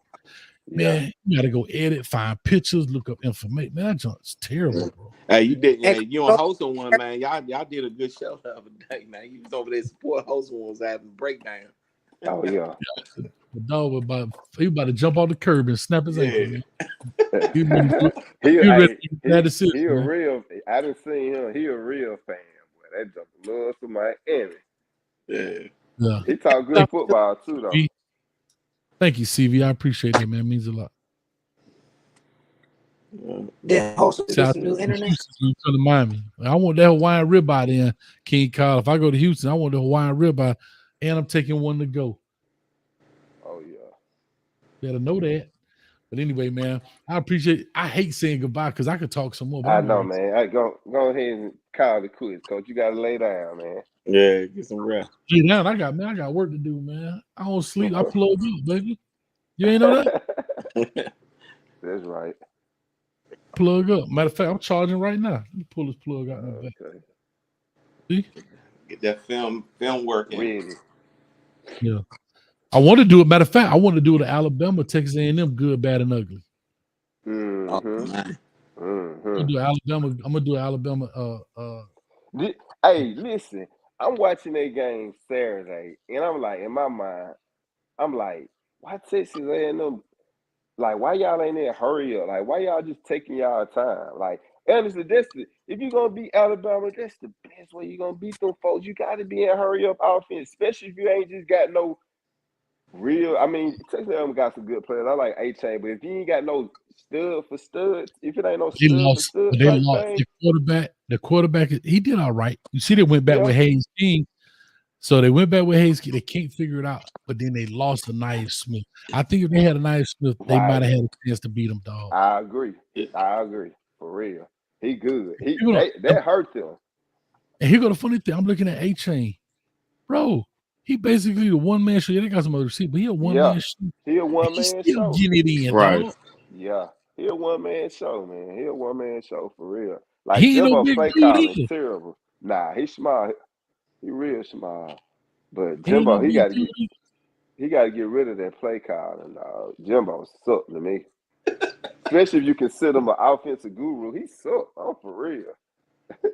Like since he's been that, we had Texas A&M had a good offense. They're a defensive team now. Yeah, they bad. They're not that great. I'm trying to think. I'm looking at A-Chain. This dude has 16 for 62 rushing. And the dude had four catches for 5 yards. Oh, that was a tough 62. Looked like he was getting it in. That's Bro. what I was finna say, Coach. He worked for every yard, man. When I say he worked for all of them, he worked for all them yards. Like, I don't know how his hands is, but you got to get him in space, though. You got to get him on swing plays, in the flats. Like, you got to know how to use a cat like that. He the only one ran the ball, bro. Yeah. Him and Hayes King. Evan Stewart, the freshman, right? 8 catches, 6 yards. Hey, coach, before you get out of here though, if we play Texas A&M before the end of the year, I feel like we beat them by 21 points. You go to them expectations, shot time. Y'all painful, man. Y'all be liking this stuff, man. Listen, coach. Hey, listen. Hey, you know what I'm finna start doing? School and Blaze, you know what I'm finna start doing? I'm finna start a new segment. Y'all hearing it today. It's called Coach's Couch. Y'all come get on it, lay down, and tell me your problem, and I'll walk you right through it. Y'all love this pain. Hey, Coach, when have you ever seen me mad or upset? When have you ever heard me be mad or upset? No, not when you on there with me, but when you begin, I know you be poking yourself with needles like, I can't take it no more. I don't think life's too short for me to get upset. Listen, but Coach, you just said, if we play them again, why are you giving yourself these scenarios to get your feelings hurt? Stop it, man. We already got enough games we got to worry about. You want to put them back? Talking about some stuff that ain't even gonna happen. Though. I'm cool with it. I just like different scenarios. Like I'm playing NCAA right now. Cooper, Judy, and Ridley on the same team with Teddy Bridgewater and Duke Johnson right now. So I mean, I'm doing just fine. Man, I bought a PlayStation. I played that thing 3 times since the pandemic. All right, well send it to me and then I'll. That job got dust on. I went over the other day. Yeah, send it to me. Don't worry, I'll test it out for you. Don't worry about it. See, you remember them cartridge days when you had to blow the cartridge, put it back. Hey, they done blew it so much the thing smell like spit in there, man. Coach, so what the rest of y'all schedule look like? Y'all got Virginia Tech, then who y'all got? ACC, straight ACC. That's a win. Then who y'all got? Duke. What you gonna say it's a win? Virginia, Georgia Tech. I can't even say Duke a win right now, Coach. Duke, yeah. I'm be honest. Yeah, we play at No, we play them at Miami. Yeah. We play Duke at Miami. Yeah, but Duke play tough, man. They ain't just no pushover now. Yeah. I went over that on Holton Show. I'll tell you, that guy Elko, when he come, he brought people with him. Yeah. Yeah. So anyway, our next 2 biggest games of the year is Florida State coming to Hard Rock and us going to Death Valley at Clemson. Our next 2 biggest games is this week and next week. You talking about? Forget. You better. We got to win one game at a time around here. Yeah, for real. If y'all don't win Saturday, y'all might lose this team, bro. I work during all the games, so I can't even watch it. I think Mario first win gonna come Saturday in the ACC. I'm telling you, 40-13. Mark my word.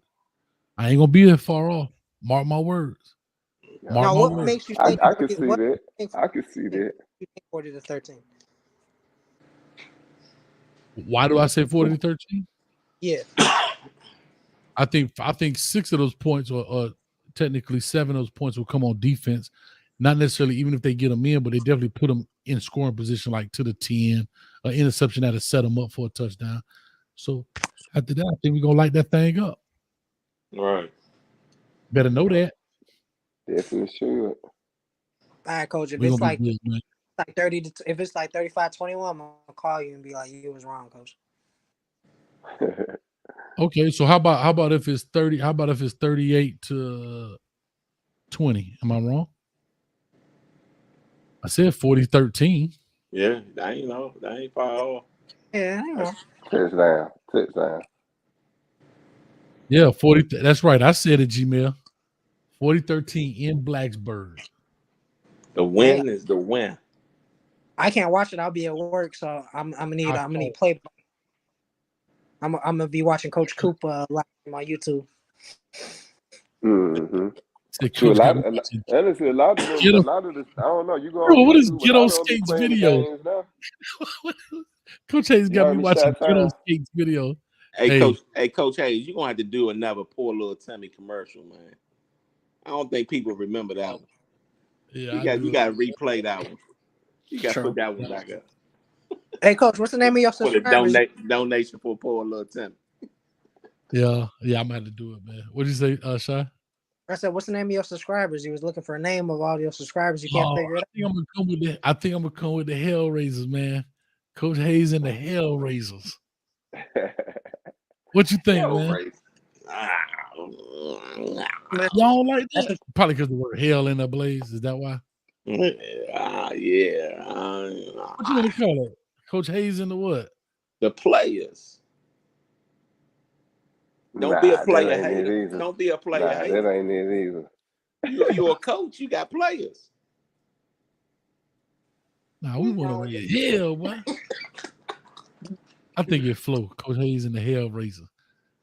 I thought that. I'm gonna tell you what I really like, but I know I can't do it. Because you know Sway in the morning.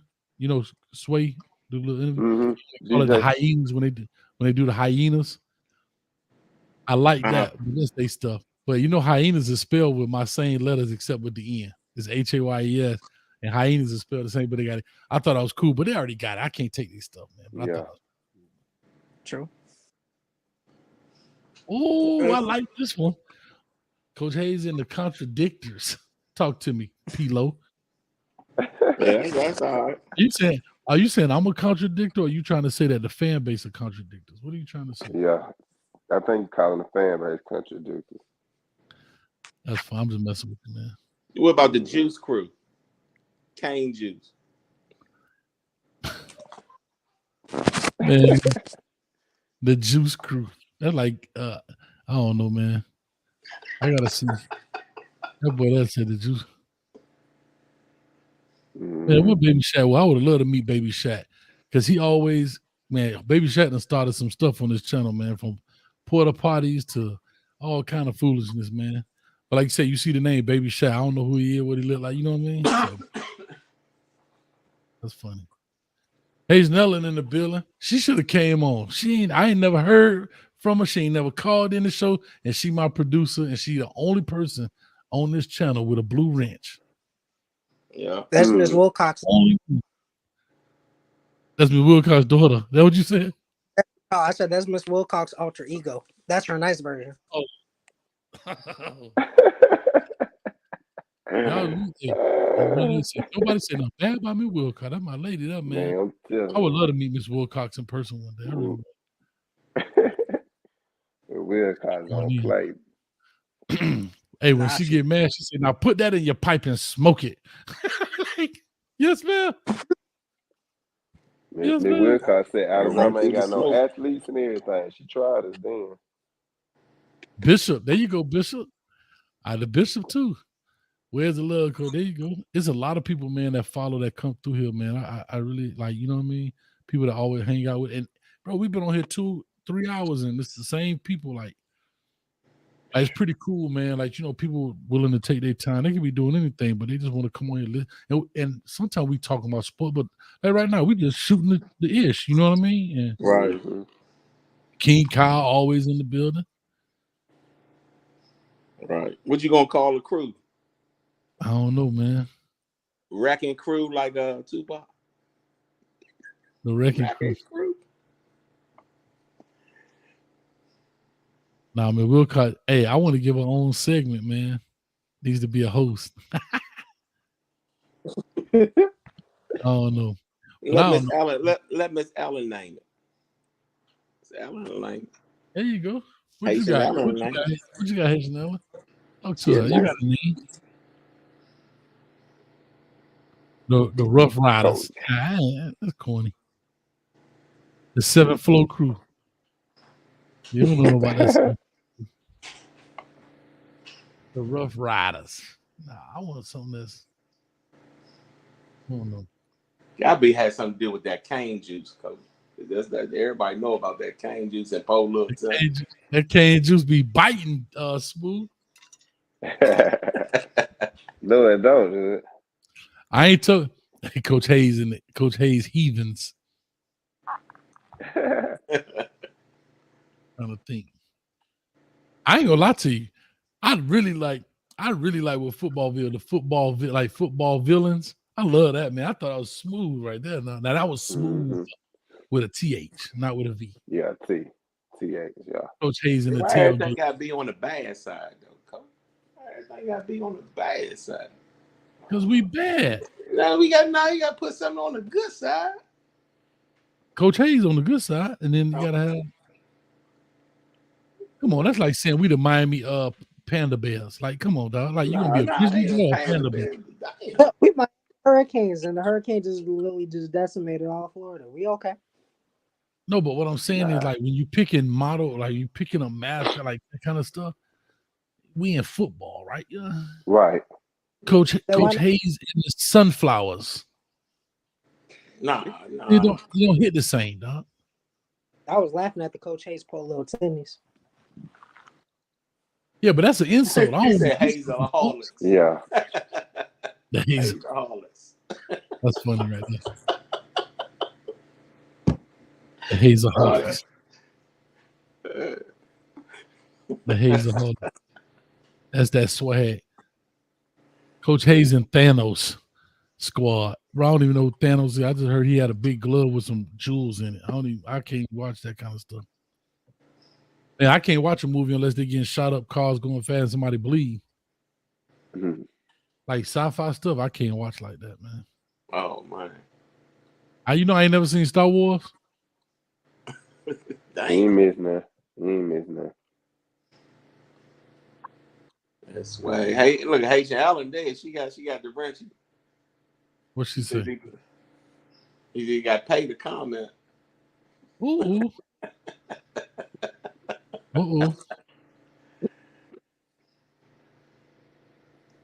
Good. That wasn't here. Coach would have blocked me. Well, I missed it. What happened? Ride it out, Cane Juice. Cane Juice crew. Cane Juice. Coach Hayes in the locker room. Oh man, there you go. That's it right there.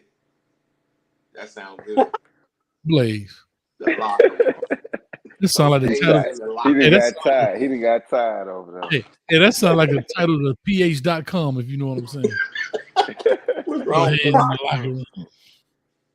Nah. In the locker room. That's like a show. That could be a show title, but not like, you know what I'm saying? Right. Coach's Corner. You know, I get it. I don't know, man. I like the Hellraisers kind of stuck to me. Yeah. But you're a coach. Good. You gotta have players. And they some Hellraisers. Mm-hmm. Like it. When I say this is a co-ed locker room. See where it already went? Just that fast. Yeah.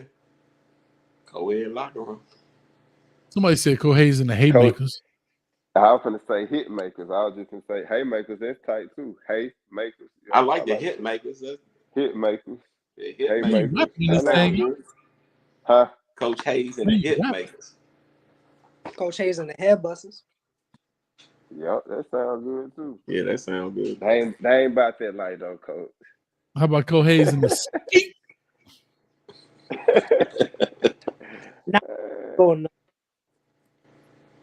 Hey, you know what's funny? We do these live shows, right? And you know what'd be funny? So when people rewatch these shows, we already at 3 hours. I got to get off here. Do you really think people sit back and watch 3 hours of this? Or you think they kind of skim through it? They probably skim through it. Well, the analytics tell me most people like a show like this, they ain't gonna watch them but 15 minutes of it. But like, because I know I might get on here and depends on it. So it just depends on how interesting it is. But I ain't finna watch no 3 hour show like that. Nah. I'm gonna tell you you ain't talking about nothing. And they're gonna get off. I'll tell you what I do though. Like when I drive to Miami, I'll put on some like Drink Champs. And by the time I get to the whole show, I'm there. Yeah. Hey, the Drink Champs, that sound good.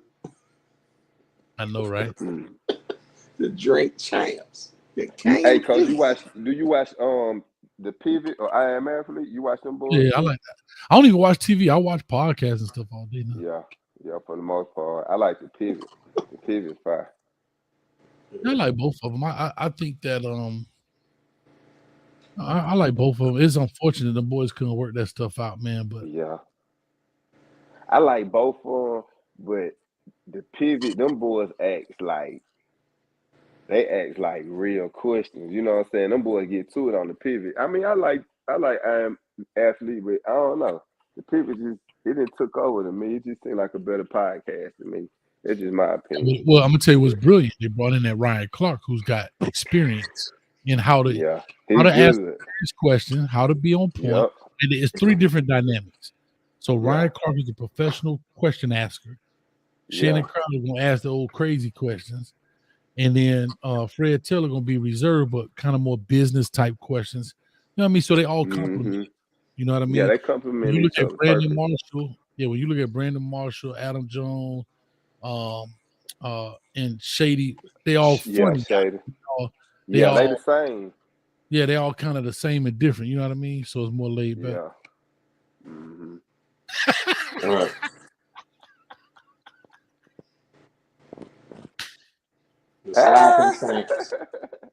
That's good. I ain't gonna lie to you. Coach Hayes in the stick out crew. Yeah, I tell you, baby Shaq. This is why I don't be messing with this dude. This dude be starting stuff, man. Look at this. There's another kid on the slapping chant. I almost want to say something else right there. You know that if you play ball, you'd have been called a slap before. Get out of here, you slap.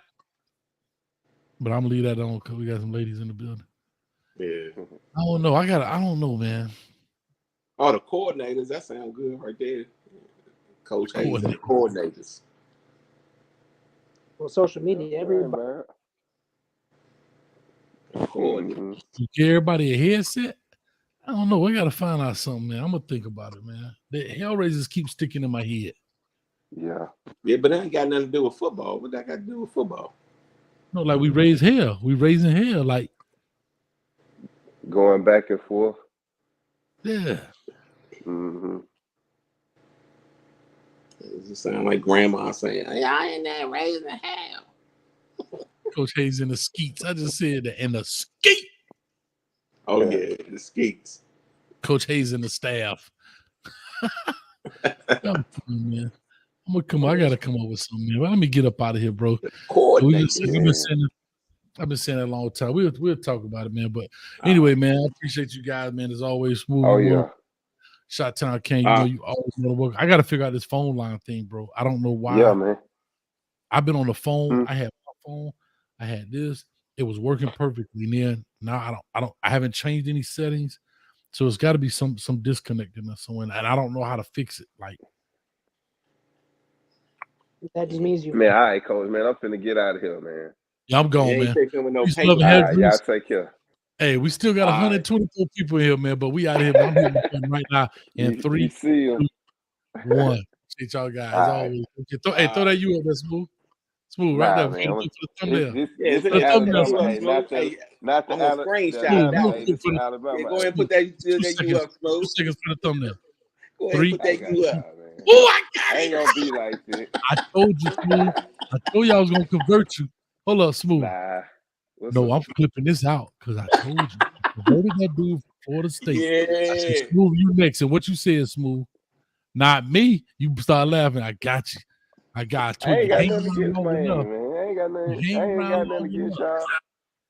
You hang around long enough, Smooth. I'll just tease you. Y'all take care, man. Hayes and the hangovers. Yeah, the hangovers. I love it, man. All right, we'll talk. I like that one. Appreciate it. Yeah, I like it. That might be the real one. Because everybody got a cane juice. The hangovers, yeah. All right. Appreciate y'all, man. Thanks for I appreciate you. Thanks, man. All right,